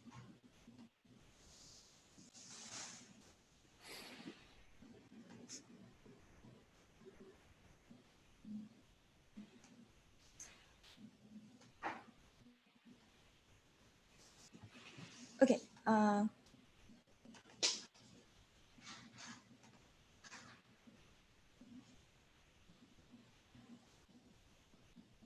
Yeah, that is good. Can you see my screen now? Yes, and so everything fine. Oh, just okay. Let me stretch it a little bit. I don't. Looks good Okay. from my side. Yes. Cool. Yeah. So hello everyone. Oh, maybe I should. Sorry. So hello everyone. My name is Anju Wu. Welcome to the talk today. I'm very honored to have the chance to present my work, which had been done with Jonathan Pillow at Princeton. And thanks, Jean-Pascal, for inviting me here. And the topic is new methods for identifying latent and manifold structure from neural data. Okay, so first let me talk about this latent manifold idea. Sorry, just I don't know why it's just don't sketch. Okay, so first let me present this latent manifold idea. Latent here means unobserved or hidden. And if we ask, can we find some continuous low dimensional structure underlying high dimensional spectrum data? And the latent manifold idea tells us that, yeah, the answer could be true. So the reason we have this hypothesis is because there are many examples showing that there exists some low dimensional dynamics underlying multiple cortices in the brain. And these dynamics are the latent temporal structures. And here I'm showing a motivating simulated example why this is true. Here is a simulation of 3 artificial neurons. Neuron 1 spikes are in blue, neuron 2 spikes are in red, and neuron 3 spikes are in yellow. If we look at these spike trains, it's not obvious that there's any low dimensional structure underlying them. Moreover, if we do PCA on them and try to find some linear dimensionality, and we can find that there's roughly an equal amount of variance in all dimensions, meaning that I could read, or I can need a 3-dimensional space to capture the responses of these 3 neurons. However, I generated this simulation by creating a set of fan rates, 1 fan rate for each neuron, which are shown here. And the blue trace is the fan rate of the blue neuron, the red trace is the fan rate of the red neuron, etc. We can now plot these fan rates in a 3-dimensional fan rate or state space. The first axis is the fan rate of first neuron, and the second axis is the fan rate of second neuron, and etc. And you can see this black ball, which actually indicates the instantaneous fan rate of the 3 neurons in this 3-dimensional fan rate space. What you notice that is the fan rate lie along a curved 1-dimensional manifold, and it goes out along the neuron 1 axis, curves around, and ends along the 3rd axis, which is the 3rd neuron. So the fan rates are not really 3-dimensional. They're 1-dimensional curved trajectory into a 3D space of fan rate. Okay, so the way these fan rate data were generated is actually from a 1-dimensional latent variable X. You can think of this as an animal's positioning in a 1-dimensional linear track. And each neuron has a Gaussian bump shaped tuning curve. And as this X variable moves along the track, we look up the fan rate of each neuron, and that's what determines the point in this 3D rate space. Okay, so this example tells us that using PCA, you can find 3 effective dimensions, but there exists actually a 1-dimensional trajectory generating these spikes, which is unobservable. We resort to some nonlinear dimensionality reduction method to discover such a low-D structure given only the spectrum data. But how we construct such a model, and we build it in a Bayesian way. So let's denote the latent by X and the spectrum by Y. A Bayesian approach usually assumes a prior distribution over X and a probabilistic mapping Py given X. The task is to infer the latent X and the mapping Py given X. And then as long as we know the probabilistic mapping, given an arbitrary X star on this low dimension manifold, we can obtain its vector of Poisson fan rates, Py given X star. formally, we can write the marginal probability Py as the integral of Py given x multiplying Px over x. Okay, so sorry, I'm just trying to.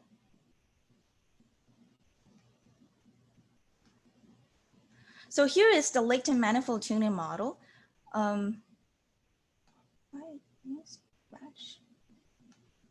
Sorry, just a second. I'm trying to adjust the window a little bit.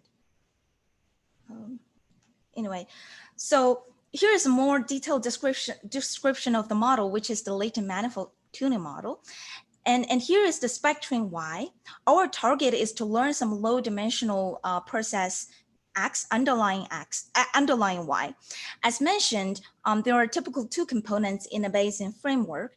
The first is the prior over X, which we assume is to be X to be a function of time t. And we use a Gaussian process as the prior for X. Okay, Gaussian process is some distribution you can use to generate smooth functions. Therefore, with such a prior, the generated X could be a smooth function of time t, and thus it has the temporal continuity.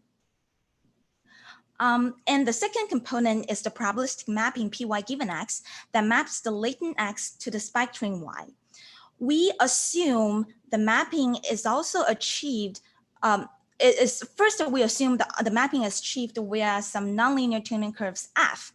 And f is a function with the latent variable as the input and spec rate as the output. So due to the non-negativity constraint of the tuning curves, we put a Gaussian process prior over the log of f. Again, this Gaussian process can generate smooth tuning curves, ensuring that the neurons fare smoothly in the latent space. Okay, so then the output from the tuning curves are the spike rates lambda. And finally, we generate the spike counts given this fan rate lambda. So now given this generative model, we could generate the spike counts given an arbitrary latent variable. For a time point t, we have a latent variable xt, input xt into the tuning curves for all neurons to generate spike rates at time t. Okay, and then we get this vector of spike rates at time t, and finally, we generate a vector of spike counts from this spike rates. To do the inference, we can write down the marginal distribution Py as the integral of these terms over the latent X and the tuning curves F. So where Py is the marginal probability for all spikes, it's an integral of Py given X, Pf and Px. So Py given F here, Py given F and X here is the likelihood function for the Poisson probability of all spikes across all neurons and time points. Pf is the GP prior over the log of tuning curve. And then Px is the GP prior over the latent path. So we want to do this we want to do the integral here and to infer the model hyperparameters. And finally, we infer the latent X and the tuning curve F. However, the inference itself is intractable. We propose a new variant of Laplacian approximation here, which is called decoupled Laplacian approximation. We use it to evaluate Py given X by approximately integrating over the tuning curves F. And then finally, to infer X, we just use the general MAP estimator, the maximum a posterior estimator, conditioned on X. And we can get a closed form solution for F as well, due to the Gaussian, due to the Gaussianality. Okay, so this is the inference of the model. Here we show an application of this latent manifold tuning model with a Mobius strip example. Here is the true Mobius strip we can generate in a 3D space as the simulated example. We generate then 3D trajectory on this Mobius manifold. And the 3 axes are plotted on the right here. We also generate tuning curves for each neuron on this Mobius strip. And finally, we generate spike counts or spike trains using the Poisson spiking model for all neurons. So this is how we generate from a 3D Mobius strip to the spike trains. But when we infer the model, as we emphasize again, so we emphasized before, we only have the Poisson spiking data. If we fit PCA, and this is what we recover, on the left is the plot for the accumulated variance. As we have more PCs, we need way more than 3 PCs to capture 90% variance of the data. And we can plot the first 3 PCs, which certainly doesn't look like a Mobius strip. Well, here is the inferred latent from the LMT model. We can plot the 3 axes against the true manifold. And we can also plot the linear, we can also plot the result from a linear dynamic system fit. The linear dynamic system just assumes a linear dynamics over the latent X and a linear mapping from the latent to the spike counts or the spike train. We can see the first 2 dimensions are fit perfectly, but the linear model misses the 3rd dimension, which is the hard one in this Mobius strip example. Okay. Next, I'm showing here an application of the LMT model to a rat hippocampal data set. And I will show the latent process and the tuning curves estimated from the data. The data set is from Lauren Frank's lab, which consists of 7 to 35 simultaneously recorded neurons. Here is an example of spike trains for 31 neurons for 15-minute recording session.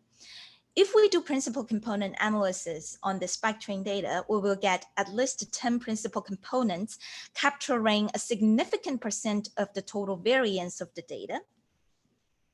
Okay, we can fit a 2D latent manifold tuning model to it, which captures almost 60% of the variance, which has to be captured by 4 principal components. Here are the 2 latent dimensions we fit. The x-axis is the time, and the y-axis is corresponds to the 2 dimensions. We know that the rat is actually traversing in this W-shaped maze, and thus we can plot the real-time trajectory in this 2D space too. We have to align the yellow trajectory onto the coordinate space with an affine transformation.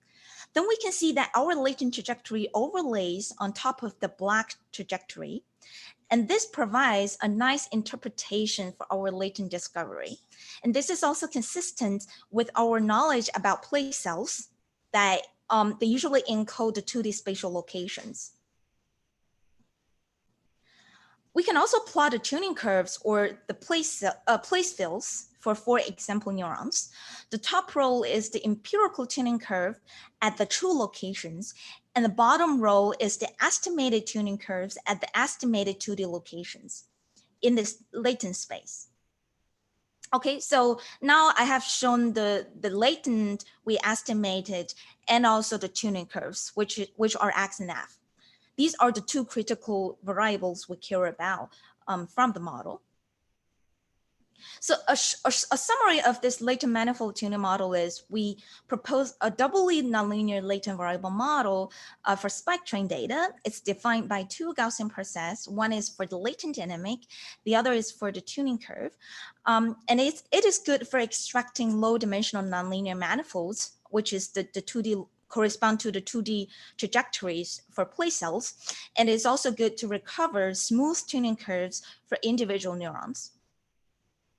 Okay, so this is just an example, shows the capability of the latent manifold tuning model to discover something that we have already have some knowledge about.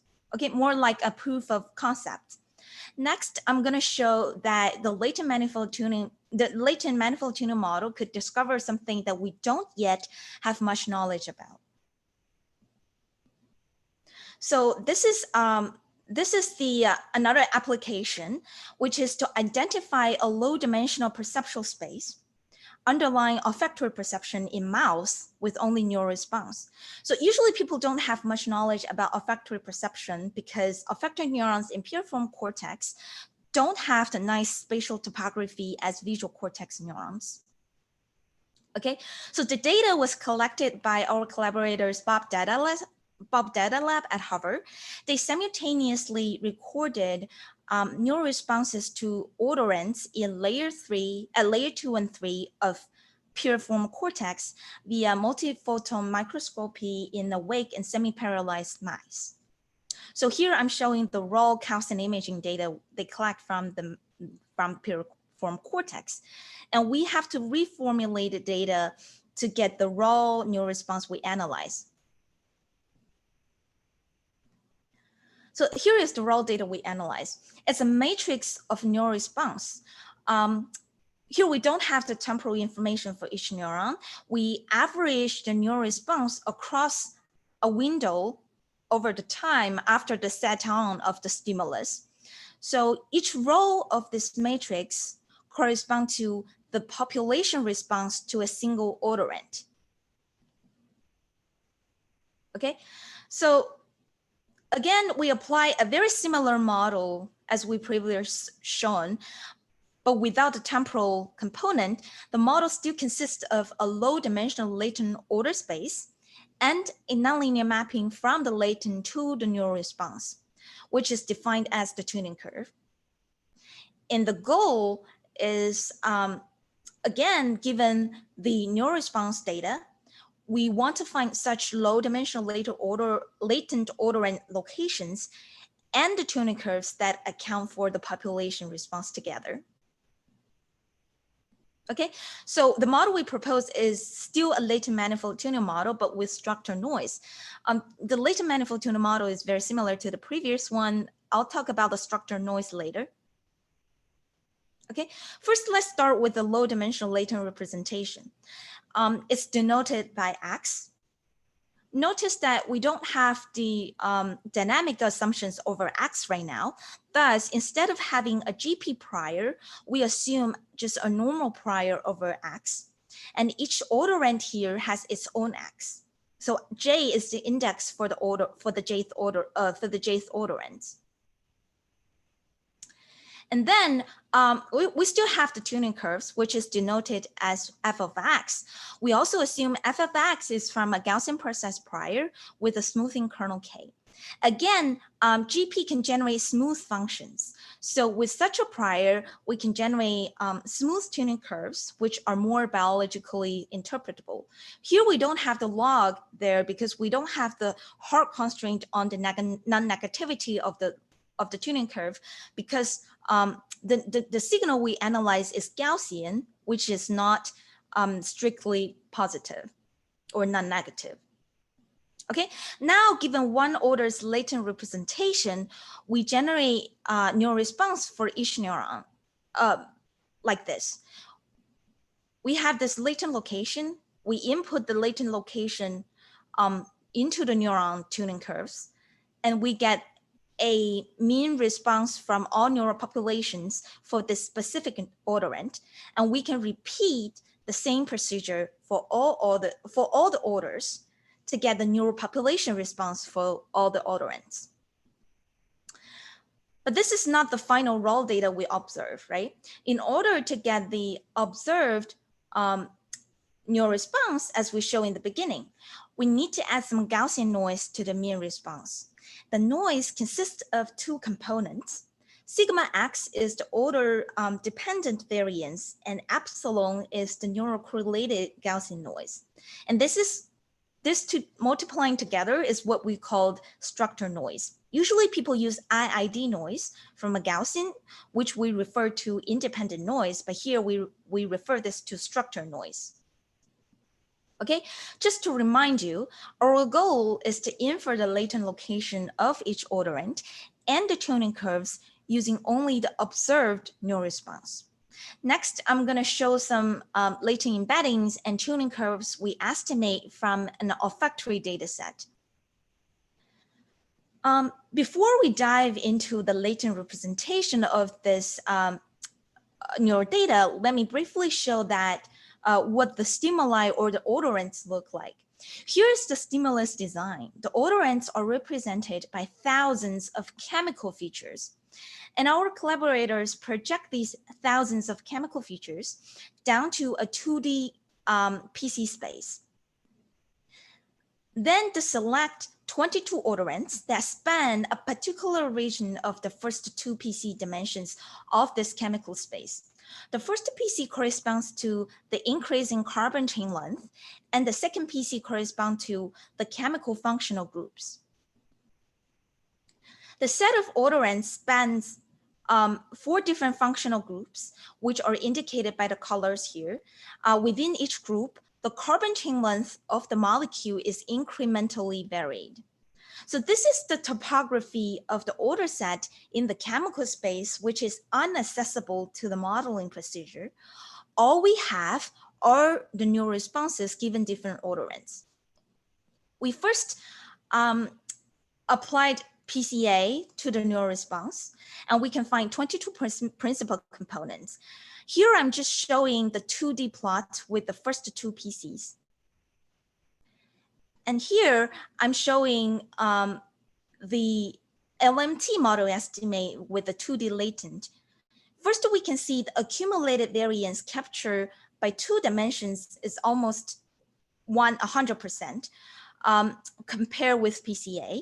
And second, we can see we discovered some interesting latent representations of these odorants resembling their true structure in the chemical space. Odors sharing the same functional group exhibit this line-shaped structure in the data set. Okay. Moreover, within each line structure, the ordering of these odorants is the same as their ordering in the chemical space. So this gives nice interpretations of our latent representation. The x-axis indicates the functional group and the y indicates the carbon chain length. Okay, I think you should quickly summarize such that we have enough time for questions. Okay, I'm very, okay. 1 minute left.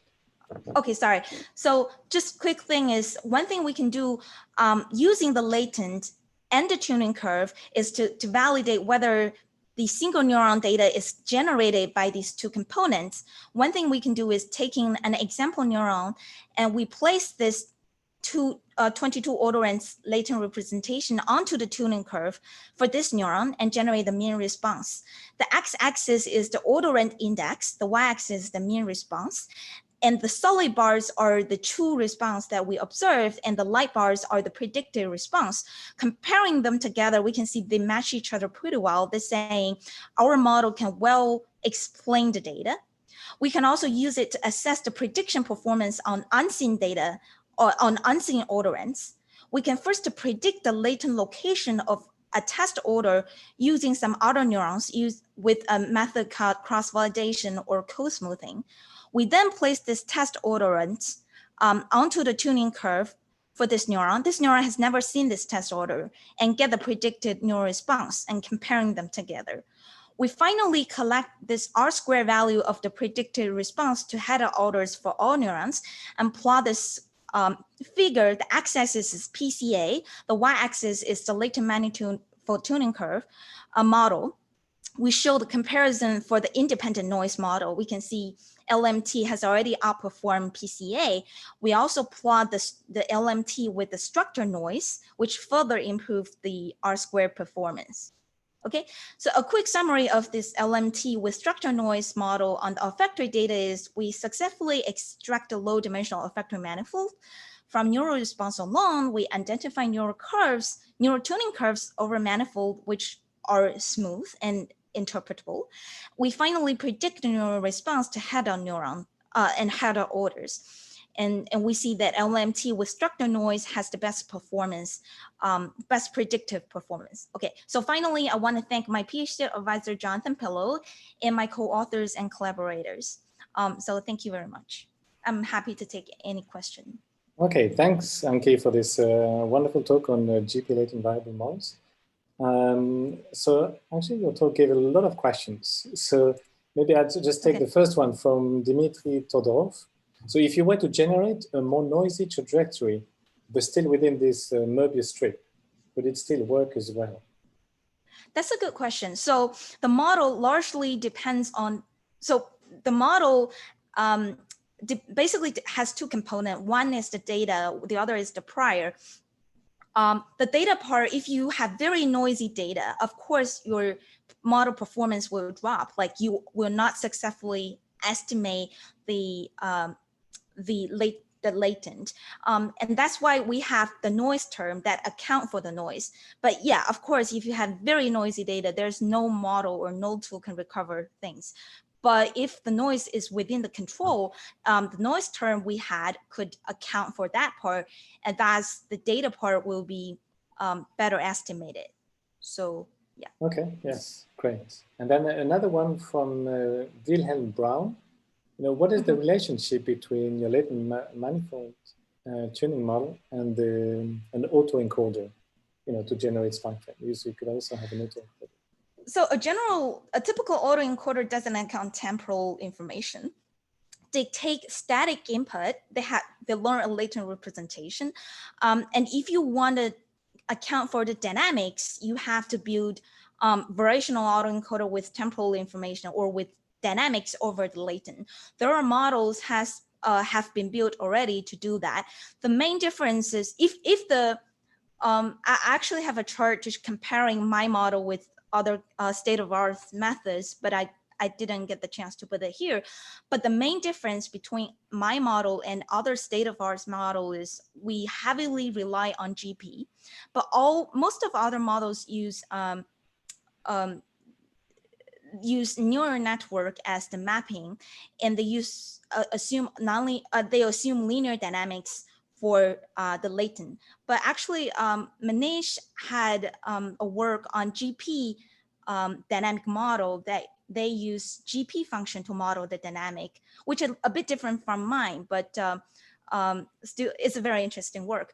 But to answer that question, yeah, basically, there is model doing variational autoencoder with temporal dynamics as well. But we heavily rely on GP due to some reasons that a GP can outperform neural network when the data is small and it counts the noise better, or it can well deal with the uncertainty in the data and so forth. So. Okay, so maybe just in the last 20 seconds, just a question from Anna Kucheraita. So, okay. So how do you know that the underlying dimensionality of the ordered variable is only 2? You know, you have to make an assumption of the dimensionality of your latent variable.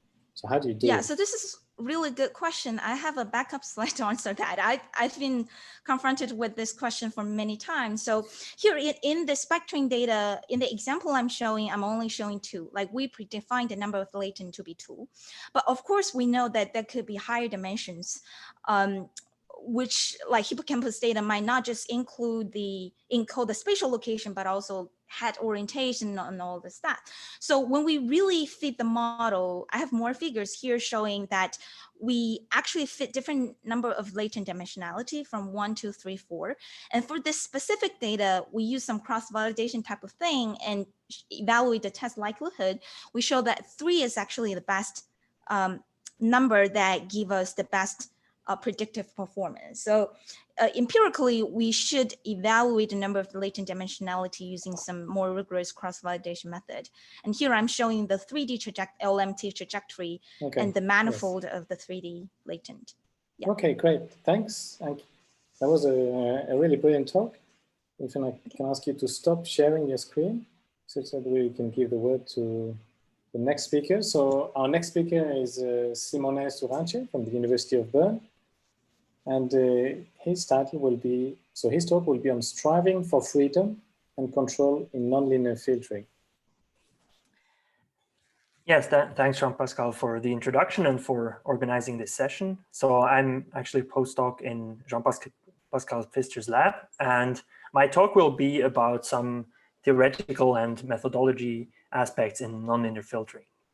So when we talk about nonlinear filtering, we actually mean stochastic filtering, which is sequential Bayesian inference from a stream of observations or measurement data. So these could be either discrete or continuous time. And some generic applications of this is for state or parameter estimation in latent variable models. Essentially, every time you want to estimate parameters, you have a built-in filtering or smoothing task, whether you use expectation maximization or a gradient-based approach for parameter estimation. And also for stochastic control in the presence of uncertainty. You also have to do filtering. Within neuroscience, there are many different applications. So one of them would be to learn dynamic latent variable models from neural data. Another one would be for decoding the stimuli from neural recordings, as in this picture here. If we have an animal which is taking a walk in the plane, and then we have neural recordings from play cells, we could do filtering in order to decode the position from those neural recordings. And one application which our group has also been working on, and others, would be as a model for Bayesian computation in the brain, for example, for perceptual inference or synaptic plasticity. So in my talk here, I will focus on unweighted particle filters, which have been one of my main interests over the last years. And I will present two recent projects. One of them was with Ehsan, who was a visiting master student in our lab, and is really about the gauge freedom, what we call, I will talk about this later, within particle filters in general. And with Anna and Jean-Pascal, we worked on unweighted particle filters for point process observations, and for hidden states which are living in a manifold.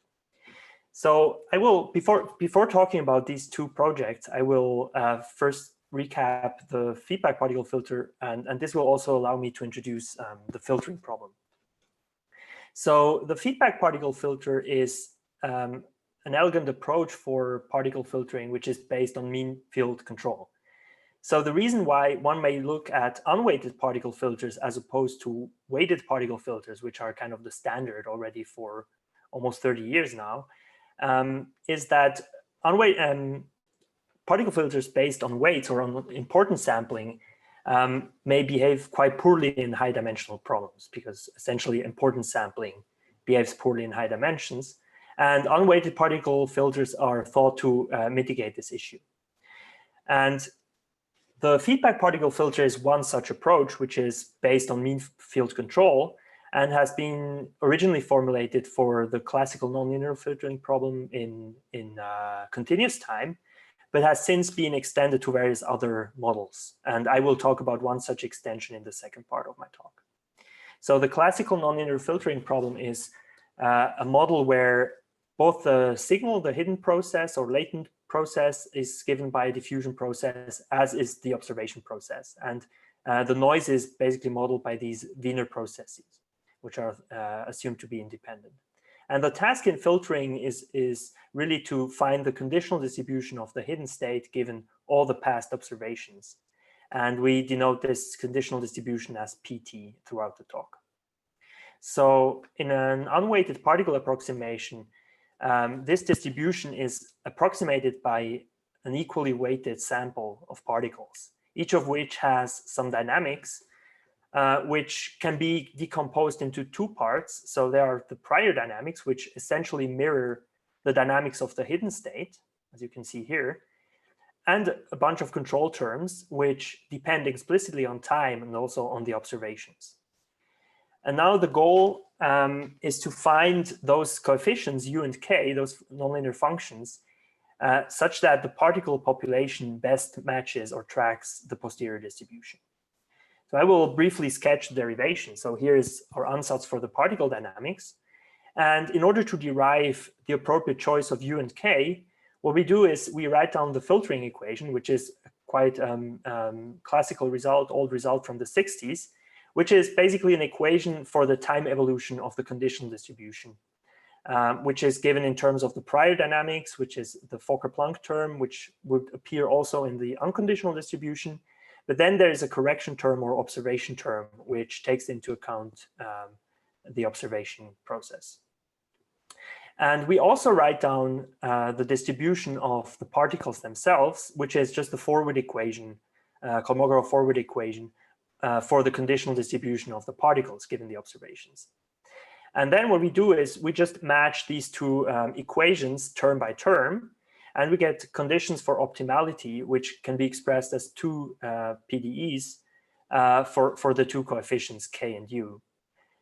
In terms of the nonlinearity observation function h and its expectation. And these equations are really, I really want to focus a bit for the first part. So the first part will be about what we call gauge freedom, which is a quite general issue, as I'll explain in unweighted particle filters. And the basic observation is that if you look at these equations, they are equations which constrain the divergence, the weighted divergence of two vector fields in terms of some terms that depend on the model. And it's well known that you can always modify, if you have a solution to these equations, you can always modify it by terms which are divergence free. If you want to just picture this, if you have the contour line of the distribution, you would basically choose a vector field that flows along the contour lines and doesn't change the distribution. And if you add such a vector field to whatever solution you already have, you get another solution. So the solution is never unique. However, in the literature, there has been a standard choice, which would be to minimize the energy of the vector field under this constraint. And under some conditions on P and H, this gives a unique solution in terms of a gradient that can be expressed as a gradient. And for the function u, this particular solution has been chosen. So it's really an interesting question how to justify this particular cost function and this particular choice, because it doesn't emerge from the filtering problem as such. So we looked at the linear model as an example, because in the linear model, one can express everything in closed form, both the conditional distribution as well as the corresponding feedback particle filter.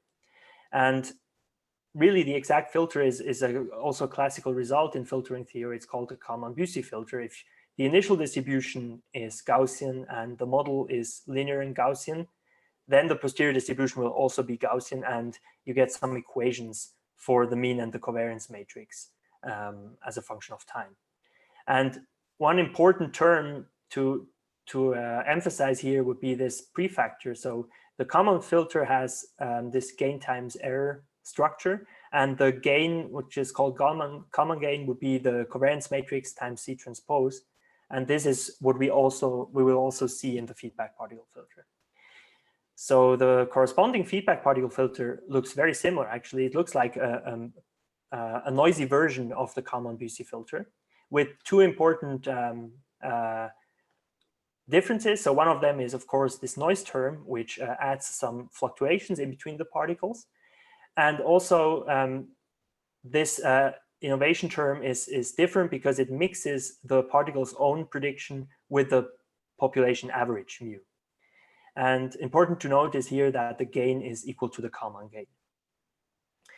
So what people have realized in the past is that these dynamics can be modified quite a bit without changing the distribution. As I highlighted earlier, in terms of these divergence-free vector fields, in the linear case, one can actually explore the full degree of freedom in this particle filter without affecting the distribution. And this is what we did in our paper from last year. We extended the symmetries that were already discovered in previous works and explored the full degree of freedom. And basically, we're able to show that all these additional terms, such as these Q-symmetric terms or additional noise terms, can be viewed as time-dependent transformations. And that's why we call them gauge freedom or gauge transformations in analogy to physics. So at each point in time, we can have a transformation GT, which takes the shifted particle position and reshapes it, but such that this equation holds, which basically means that the covariance matrix is preserved. So all these gauge symmetries can really be exploited, for example, in neuroscience models of filtering in order to align the dynamics to something that matches biology more closely. But in the context of filtering as such, it's still an open question as to the significance of these symmetries. But it's important to realize that the optimality principles that were chosen as a standard choice before are kind of ad hoc and are not clearly justified. So let me just make a small remark that this entire issue of gauge symmetries is also related to optimal transport, specifically to the dynamical formulation of optimal transport, which is known as the Benamou and Brenier formula. So here the idea is that if you want to measure the Wasserstein-2 distance between two distributions, which is one of the optimal transport distances, you can do so by considering various different paths, continuous paths between these distributions, which solve a continuity equation and then minimize the total energy, so the integrated energy of the vector field that matches here. So it's kind of a nested optimization problem over all possible trajectories and all possible vector fields, minimizing the total energy. And this has been also applied to Bayesian inference and is known there as ensemble transform or particle flow method. And I'll talk more about this in the second part. So this is really the segue also to the second part. And here I will focus on feedback particle filters for a different observation process than what we had in the first half. We still have a hidden process, which is a diffusion, but now the observation will be an inhomogeneous Poisson process whose intensity or rate function depends on the hidden state. And as I showed in the beginning, one application would be for place cells, which have location-dependent firing rates, and the filtering problem would be to decode the position. But actually, how we formulated the problem was actually for hidden processes on manifolds. And manifolds are important for various different applications in neuroscience. If you think about orientation tuning or head direction cells, for example, those states naturally live on manifolds such as a circle or even spheres or other manifolds. And therefore, it's good to have a particle filter algorithm that can deal with these state spaces. And yeah, so we will derive a feedback particle filter from first principles from the corresponding filtering equation, which is also quite an old result, but it's worth mentioning here. So this is the corresponding filtering equation for the point process observation model. And it looks quite similar to the previous one, except that here we now have a jump term which takes into account the update in response to a spike or to an event, which comes from the inhomogeneous Poisson process. So let me just talk about a previous approach to this problem, which was called Ensemble Kushner-Satonovich-Poisson filter, or EKSPF. So this one was actually also inspired by the feedback particle filter and has this same structure of prior dynamics plus a modification or control term, which is of this gain times error structure. But in contrast to the feedback particle filter, where the gain is a solution to a PDE, the gain here is simply a constant that was assumed to be given by this covariance divided by expectation of H. And there are a couple of issues with this filter. So it can work fine in some cases, but the constant gain that is really baked in really prevents it to be extended or further refined to other settings where the constant gain doesn't work. And one reason why the constant gain doesn't work so well in many cases is because if you have a spike here, the response to the spike will be a uniform translation of all the particles. So only the mean gets adapted, but the variance doesn't get adapted. So there's no proper variance reduction in response to the observation. And therefore, there is a mismatch between, quite a strong mismatch between the posterior and the particle approximation. And another reason why the constant gain could be seen as problematic is that on a manifold, it's really not clear what it means for the gain to be constant. So I'll briefly illustrate this with this figure. So first of all, the particles simply get shifted. And what you would like to have is something that also takes into account the reduction in uncertainty in response to an observation. And if you have a hidden state on a circle and you have a bunch of particles here, if you make an observation, the particles should actually cluster in a certain region of the state space, such as here. And this doesn't occur with a translation. For example, this on a circle would be a uniform rotation, which doesn't accomplish what you want to do. And maybe as a more broader argument for why a constant gain is problematic, it is really not that well defined on the manifold, because if you change the embedding, for example, of the manifold, you also change the notion of constancy. So this wasn't taken into account in the previous approach. So what our contribution was to really formulate the feedback particle filter from first principles, going back to the filtering equation, trying to derive the particle dynamics correspondingly. So the key here is really to split the filtering equation into the parts between the spikes and the part where the spike occurs. So in between the spikes, we have actually a normal PDE, which is a modification of the Fokker-Planck equation. And at the time of a spike, so if this increment is positive, then the posterior distribution is multiplied by the observation function and then renormalized. So there's a multiplicative thing going on. So correspondingly, we have the particle dynamics, which are also split into parts. So in between the spikes, we add an additional drift term, which satisfies this PDE, which again comes from matching this equation 25 to the equation 27, as in the classical feedback particle filter. And at the time of the spike, we use a transformation T in order to transform the particles from the prior distribution to the posterior. And this is what I mentioned earlier as particle flow, and we use a similar idea here.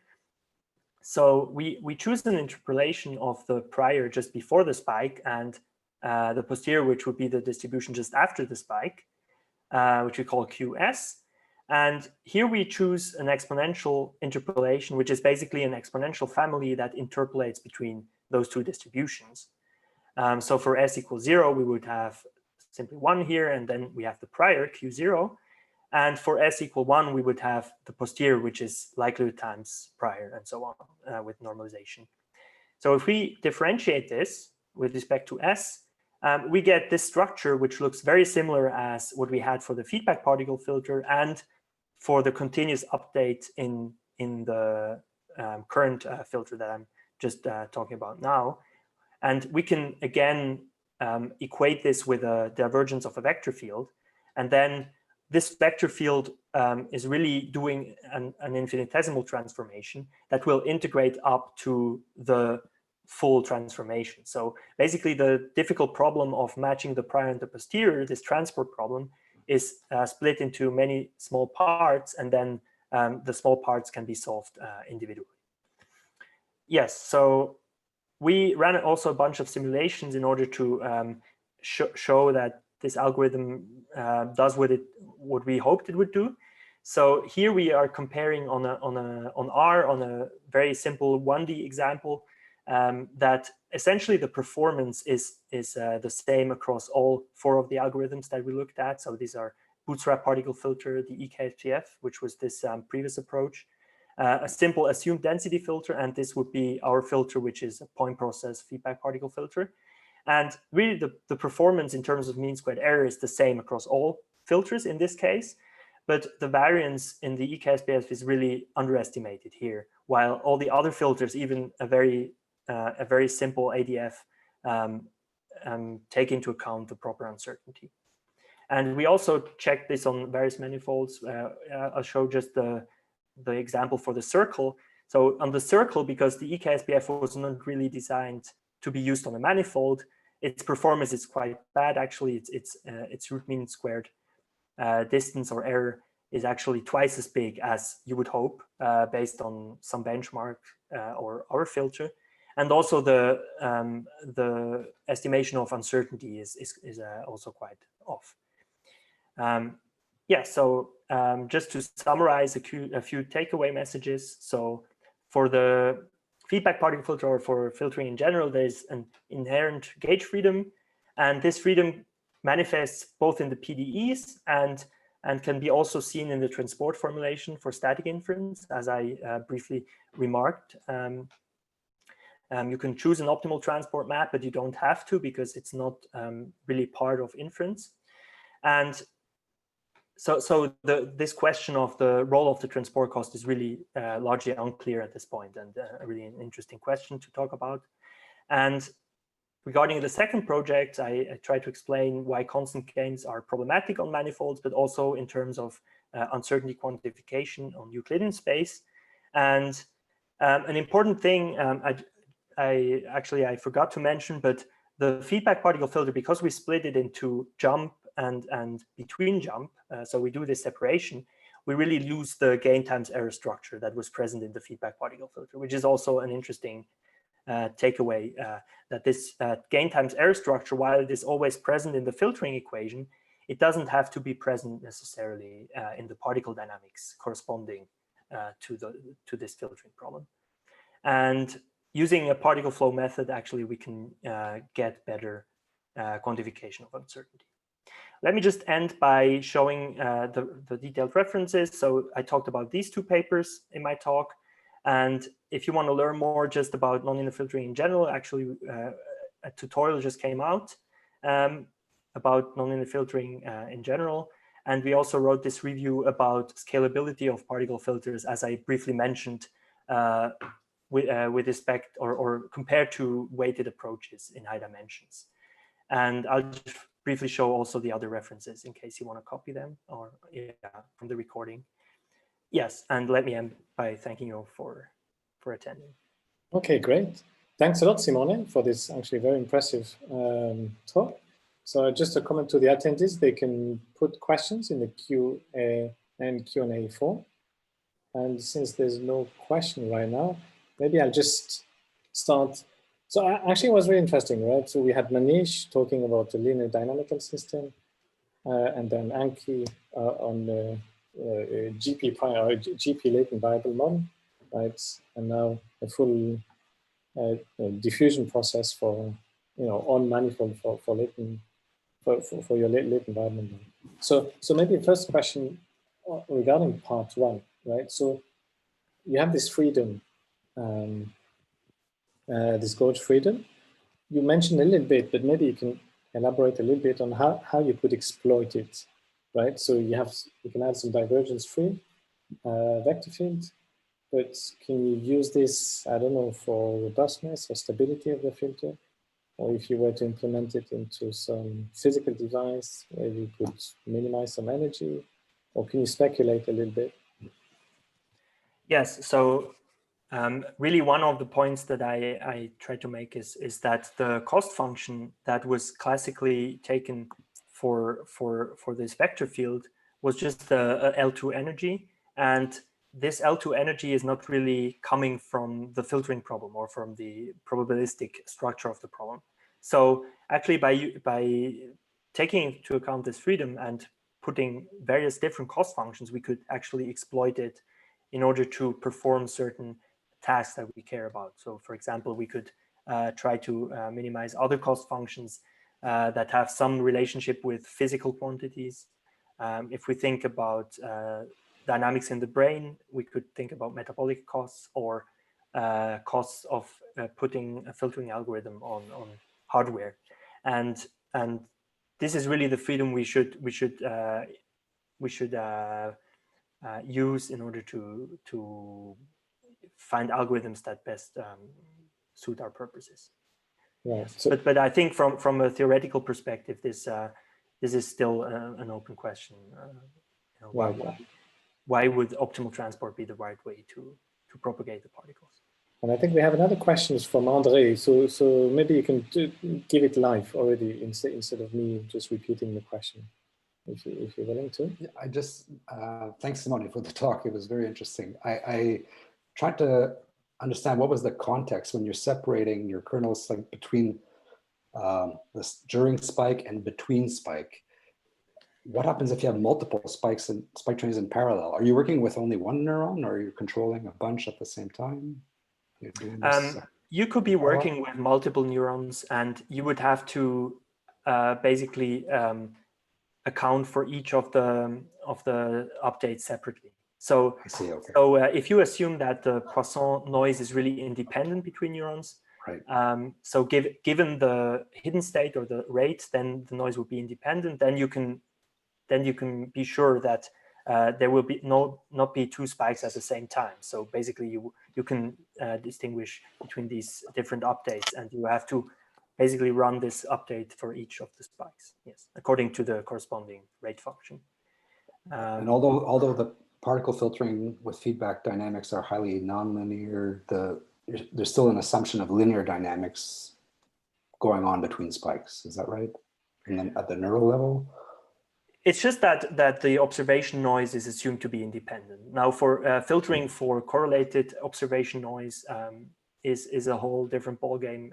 So we didn't look into that yet. So that would be one of the extensions to look at. Yes, okay. But it's not linear. It's just independent of the independence of the observation noise.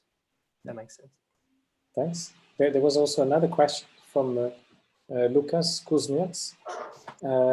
So can your filter be generalized to non-linear noise? So in the hidden dynamics, right? So maybe Poisson noise or alpha stable, etc. Right. So you had your binning noise in the latent dynamics. Can you also work with other type of noise? Yeah. So that's a really great question. In this approach, we looked at the Wiener process noise, but generally, from a general perspective, one could simply take the noise process and translate it to the particle dynamics. So the basic idea of feedback particle filters is that the particle dynamics are essentially given by the prior dynamics plus some correction. So if you have, let's say, colored or fractional Brownian motion noise or Levy process noise or whatever you want in the hidden dynamics, those would be also put into the particle dynamics.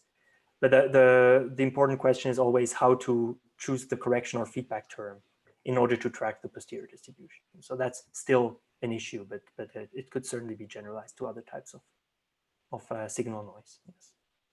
Okay, great. So I would like to thank Simone again for his really nice talk and bring really new interesting questions. So maybe you can switch off your screen. Maybe yes, I'll try to. Yes. Andre. Right.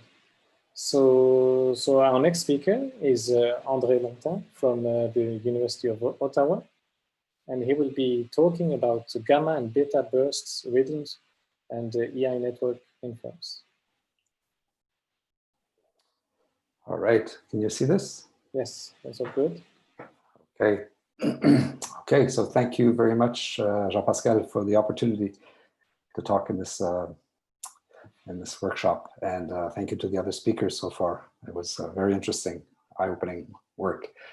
I'm going to talk about two pieces of work, mainly the first one, which is about inferring EI circuitry from microscopic data. This is work done by my PhD student, Alexandre René, who is co-supervised by Jacob Macke, who has now just moved to Tübingen. And that work is coming out next month. And also relatedly, although these projects were done independently, started independently, now they're starting to collide, is how do you understand gamma and beta bursts? What dynamical regime are you talking about? The quasi-cycles, and how can you characterize the statistics? And for this work, you need a good model you can infer from the data. That work is from my PhD student, Arthur Pawanwe, which came out last year. Okay, so I'm gonna start with a motivation from here and then go to one and then come back here if I have a little bit of time at the end.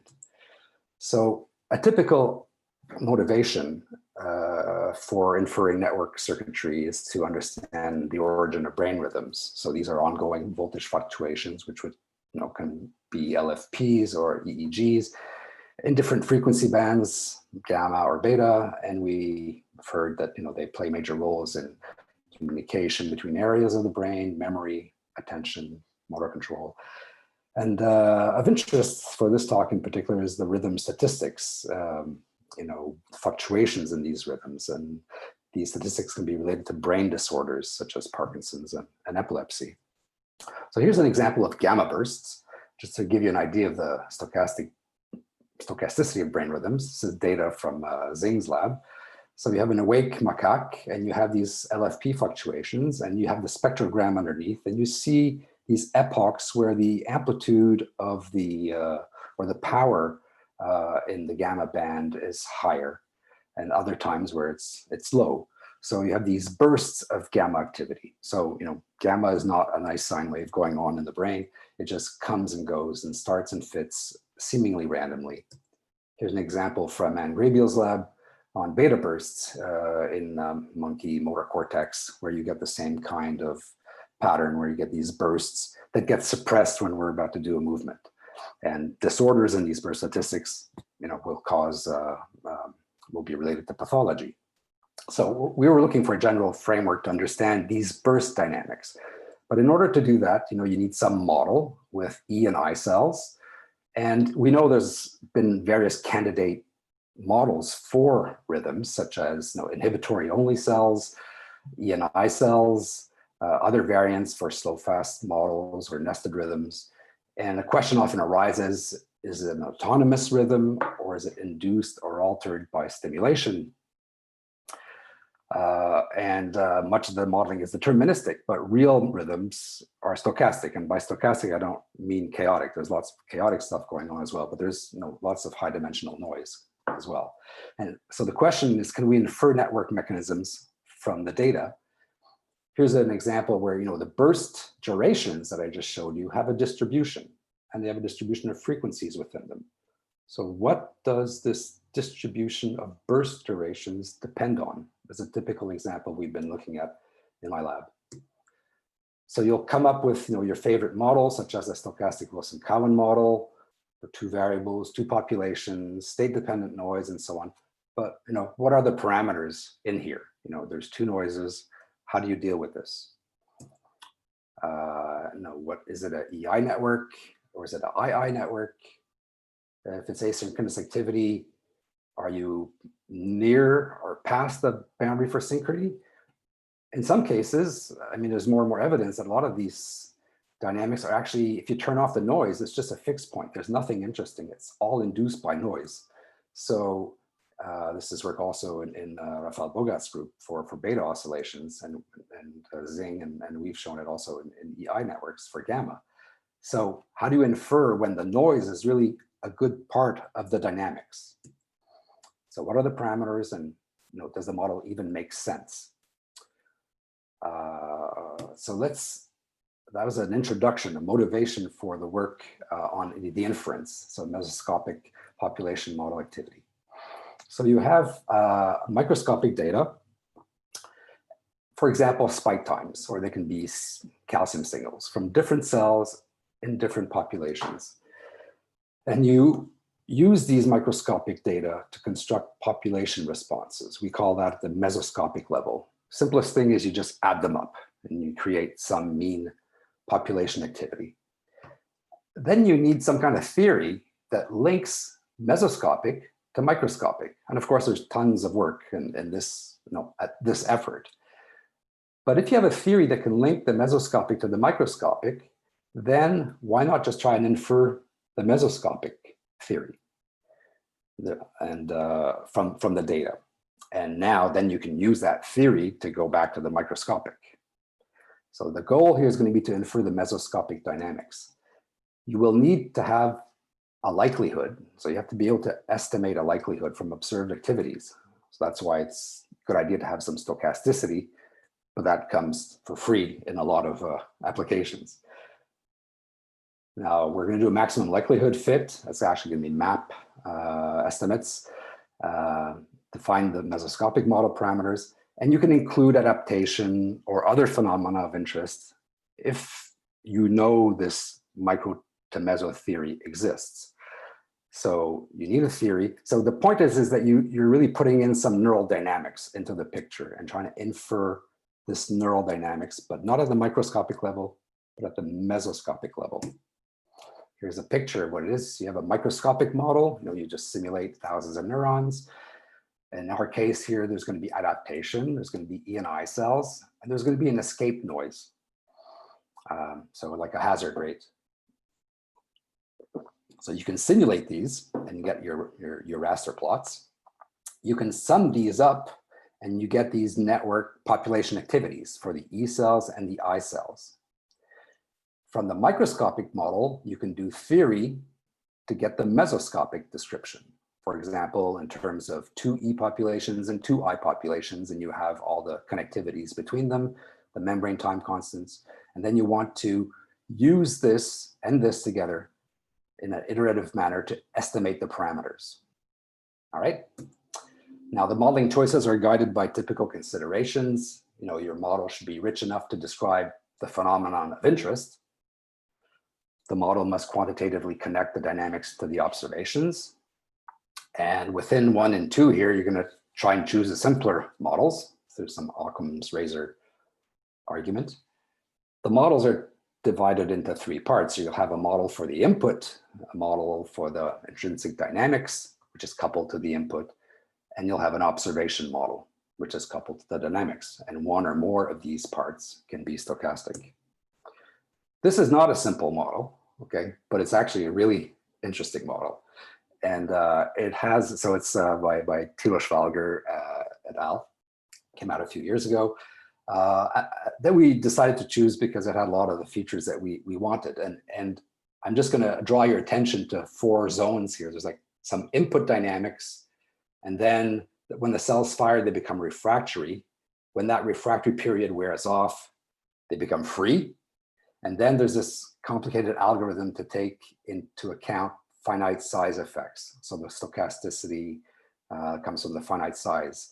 So there's noise at this level and noise in the hazard rate functions. In the end, you're generating these variables, which are amounts of spikes generated by the population at every time step, which is going to be a binomial. Let me give you just a summary of what this model does, Schwalger's model. So you have spike trains, you have synaptic responses, which are exponential kernels here. The synaptic input is going to be the convolution of the 2. And you have dynamics. So this is a generalized integrate and fire. So you have leakiness, you have external inputs and synaptic inputs. And the threshold also goes up every time the neuron fires. So lots of neurons have this property that, threshold adaptation or current adaptation after a spike. And then you have a hazard rate, which you throw the dice, at every time step to see what's the probability of firing, which is a function of the distance between the voltage and this time fluctuating threshold. Okay. Now, so in this model, you have, time is K, population is alpha. So you'll have an expected number of spikes in a given time bin. You'll have a single neuron firing probability. You'll have numbers of neurons firing in a given time step, which is going to be a binomial with this probability. This probability is this, and this depends on this hazard rate, which depends on voltage and threshold. So it's quite complicated. Okay. And in the end, what we do is we write a likelihood out of all this. So for a data sequence of length L, finite history S, so there's a quasi-renewal hypothesis going on here for those of you who know what that means. Starting at time K0, you can write down what's the probability of your sequence, like we've just seen in Ankyu's talk. You just multiply it out over the populations and over time. You can write down these probabilities of observing these numbers of firings per time bin given the history. So you're including some of the history of the population in there. The likelihood will be written down as the with binomial stats. And then you're going to write down you're going to look for the maximum a posteriori, so a map estimate of parameters using your favorite tools, such as stochastic gradient descent on the posterior. If you're doing map, you have to have some priors, and we're using non-informative priors that still help constrain the trajectories to more realistic areas of parameter space. So I'm going to show you examples from 2 populations and 4 populations. You're going to have, for example, a 2-population model. You're not going to estimate all the parameters. Some of you have a good idea of, some are redundant, but for example, you'll estimate membrane time constants, connection weights, escape rate at the threshold, noise level, synaptic time constant, adaptation strength, adaptation time constant. And there's another example I'll show you at the end, which we tried to see how much it scales to a more complicated model. Here's how it works. You'll use, for example, an input, which is a sine wave modulated noise. And you'll train the network with this, and you'll do your learning. And you'll have your activities down here and your rasters. So the inference algorithm only sees the summed activity. It doesn't see the individual firings. And you run 25 fits, for example. You keep the one with the highest likelihood, as these authors have suggested is a good, efficient way to proceed. And here's an example. You're looking for the connectivity between from E cells to I cells. And here are the 25 fits. And you'll see that there's some of them go off in crazy directions, but some of them are going to converge around this black and red curve. Now the black curve is the meso-model ground truth obtained from the micro-model ground truth. So you have a micro-model which has, the parameters, and you plug those in the theory and you get the meso parameters. So they're converging to the meso parameters. Well, in this case, they're very close to both ground truths are very close. So you do this and then you repeat a number of times to try and get your best estimates. Then you can use what you obtain to see if the model can generalize. You can then, instead of applying a sine wave, you can put low pass filter noise, like a frozen noise input. And here what's plotted is the true micro in green. It's maybe more visible out here. True micro and some fluctuation zoom here. And then your theory meso is in orange. And the inferred meso is in blue.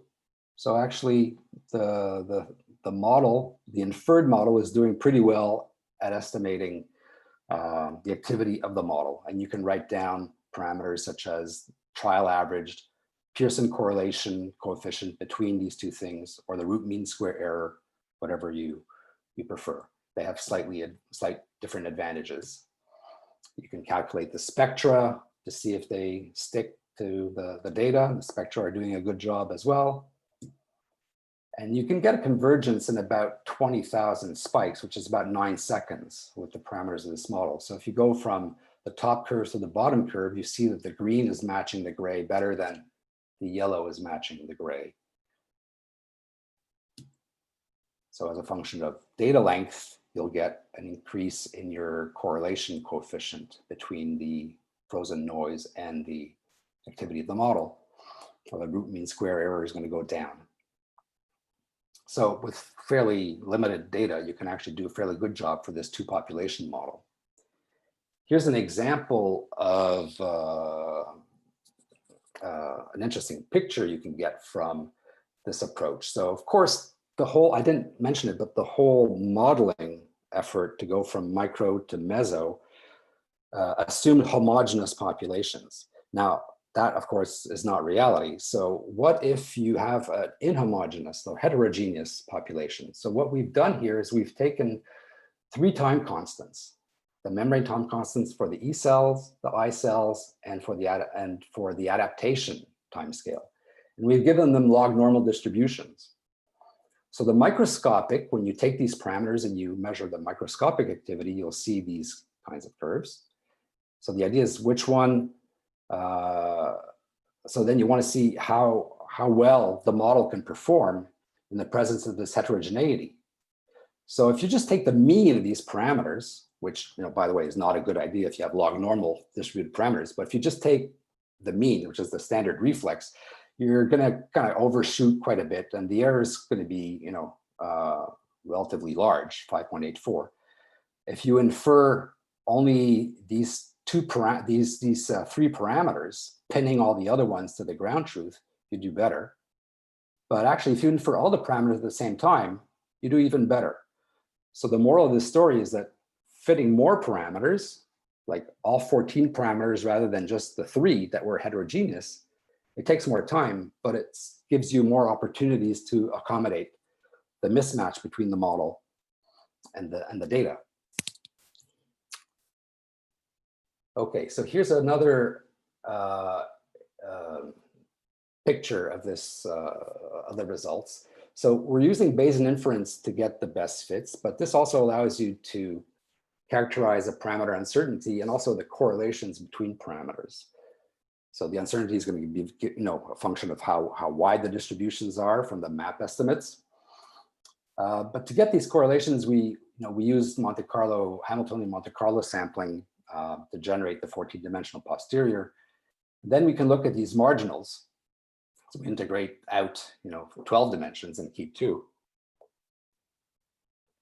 And then you can see, for example, that, and then these are just ellipses fitted, assuming Gaussianity. So in some cases, the ellipses are fairly round if you're looking at correlations between 2 parameters, but for other ones, they're quite slanted. So in fact, if you looked at this one up here and this one down here, well, these are connectivities onto the same population. So you actually see strong anti-correlation between connectivity pairs impinging on the same population. That comes out of the fitting, which may be an interesting property to investigate in the model, in the data. Here are other few parameters, and now you see some very tight correlations between certain parameters, like the adaptation strength, J, and the adaptation timescale, tau. You'll see very strong correlations, which suggests that actually there's just a linear relationship between these two things, and it's not, you don't need to fit both of them. You can just fit the ratio and save time. And now we've looked at how to extend this to a more complicated model. So this is the model of Pochance and Diesman for layers 2, 3, and 4 in Cortex. So the network is not just 2, like 1 E and 1 I population, but you have like 4. The training in this case we did by adding sine waves only on layer 4. But it turns out that the fluctuations going on native to the model is enough to allow layer 2 and 3 cells to explore their phase space and therefore allow the model, the fitting algorithm, to explore more of the parameter space. And you can get fairly good responses to the data, even if you have 36 free parameters. It takes a while, but you can do it. Okay, so conclusion of this part is, we can infer mesoscopic dynamics from microscopic data. I didn't show you the mesoscopic equations because it takes too long, but you can maybe get some other favorite model of yours that links microscopic to mesoscopic. It might be less complicated than this one, but as long as you have a stochastic feature to it that allows you to formulate a likelihood on which you can do the work. The usual caveats is that, what if the model is incorrect? Well, maybe an effective model picture is what you're thinking about. So epilepsy doesn't exactly work like this, but for all intents and purposes, this is, a good working model that I can maybe make some predictions with. But of course, you might, if it's really bad, you're just going to go and have to put more stuff in your model, or maybe your theory is wrong.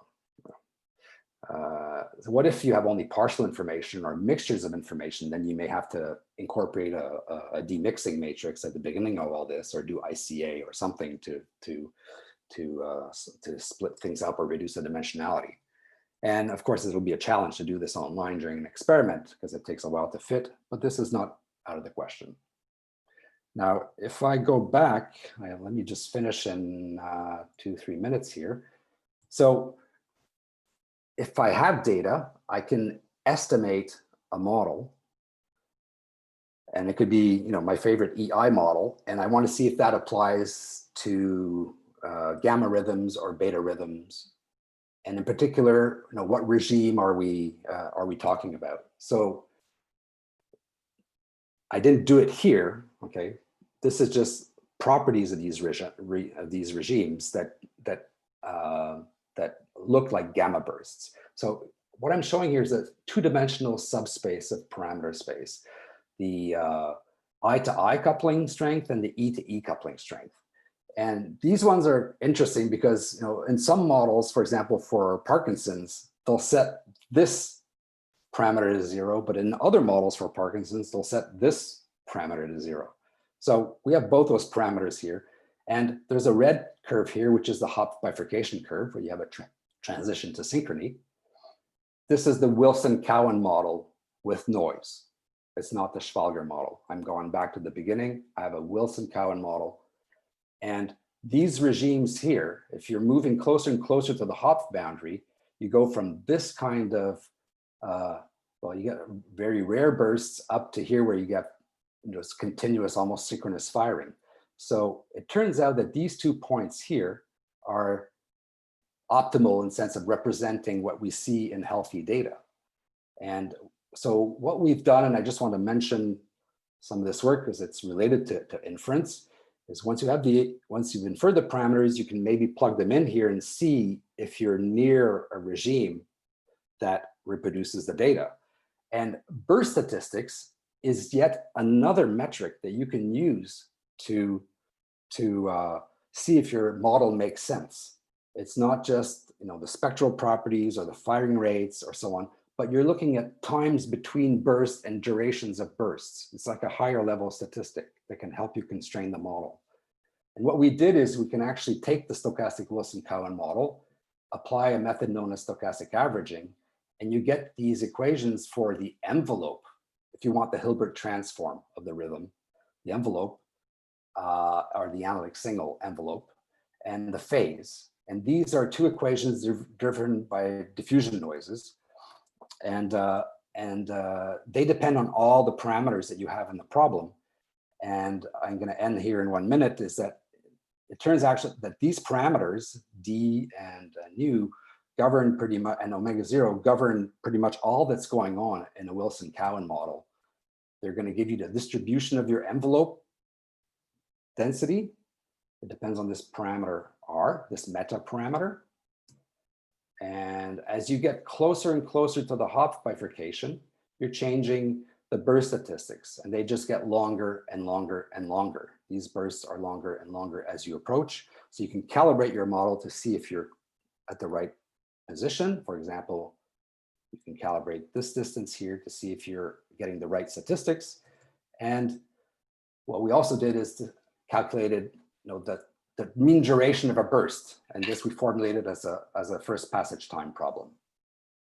And you can see the details in the paper. So the mean burst duration is approximately a sum of 2 first passage times, one to go up and one to go down. And you can get some agreement with the data, from the numerical data and the theory, the red and the green lines here. So by extension, you can have a theory of rhythm bursts with stochastic averaging methods to produce envelopes, and you can find optimal regions in parameter space that look like the data, and you can use first passage time calculations to help compute these burst durations and see what parameters they depend on and how they can be corrected in the first pathology. And burst statistics also help to infer models. And I'll leave it at that. Thank you. Great. Thanks, Andre, for this beautiful talk. I think this is very relevant to, to bridge the different scales in neuroscience. So I have a question from Suzanne. So at some point you showed the fit based on the meso model compared to the meso and the micro truth. It seems like the fit was better to the micro truth, even if fitted to the meso truth. That's right. That's a very good eye. Yes, that does happen. Okay. So the question is this just a coincidence in this specific case? I think so. Like you're probably talking about this one up here. On this particular fluctuation, it does seem to be doing better. There's actually another example in here somewhere where we see it as well. Here, the spectral property of the inhibitory neuron population, it's fitting better to the micro. But yeah, Maybe good that's a kind of observation. Funny observation, yes. Total accident, I would say. Okay. So maybe I will take the next question. At some point you showed, you're doing a Bayesian inference of your model parameters, right? And so you have your posterior distribution. In some cases, you have some ellipses, right? For WEI versus WII or something like this. So my question is, bug or feature? So you said, okay, maybe there's a feature to be, digged into the brain, but you can maybe also argue is maybe this is kind of a bug of the model or kind of an identifiability problem at this stage, right? So if you would be perfectly flat, it would be a signature of over-parameterization. Yes, that could be going on partially. Given that we're only estimating half the parameters, the other ones are pinned, it's hard to know exactly what is going on. But these are, fairly, I would say, robust correlations that the model is picking out. I think what we would need to do is try it, for example, just pin these two parameters and relate them linearly and see how the model behaves and whether you can just do away with this. Same in this plot here when you have these very tight correlations.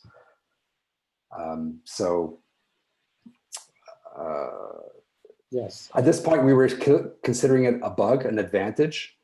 It might be overfitting. It's very hard to say what overfitting is in this particular context. I mean, we do have to run a lot of simulations to get, to find the map estimate. And and sometimes if we just don't have enough parameters, we can't find it. Yes. And then maybe another question. So if I understood correctly, you have the micro model, you run it, and then you fit your meso model, right? Yeah. But it's like fitting based. Is there any chance of doing some kind of analytical calculations or computing some kind of a mean field way, analytically some effective model or something of this kind? Or you assume it already in the start to be too complex in the micro such that it makes this enterprise just impossible from the start? Well, let me clarify this. This model is a mean field model of the GLIF microscopic population.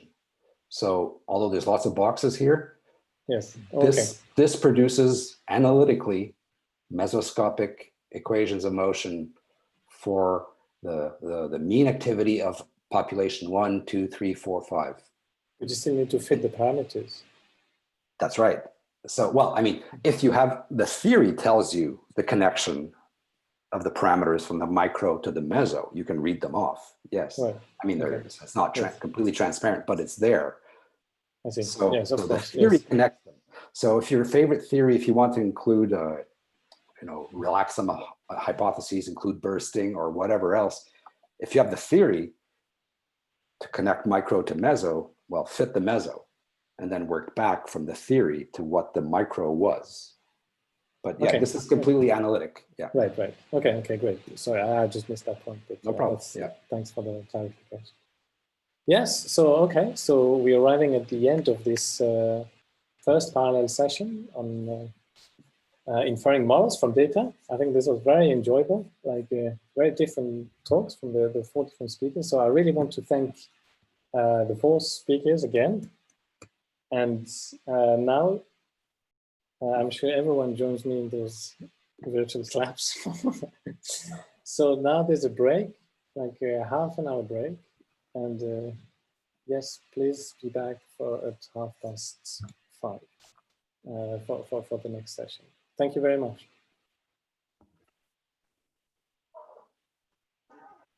Thank you, Jean-Pascal. Thank you.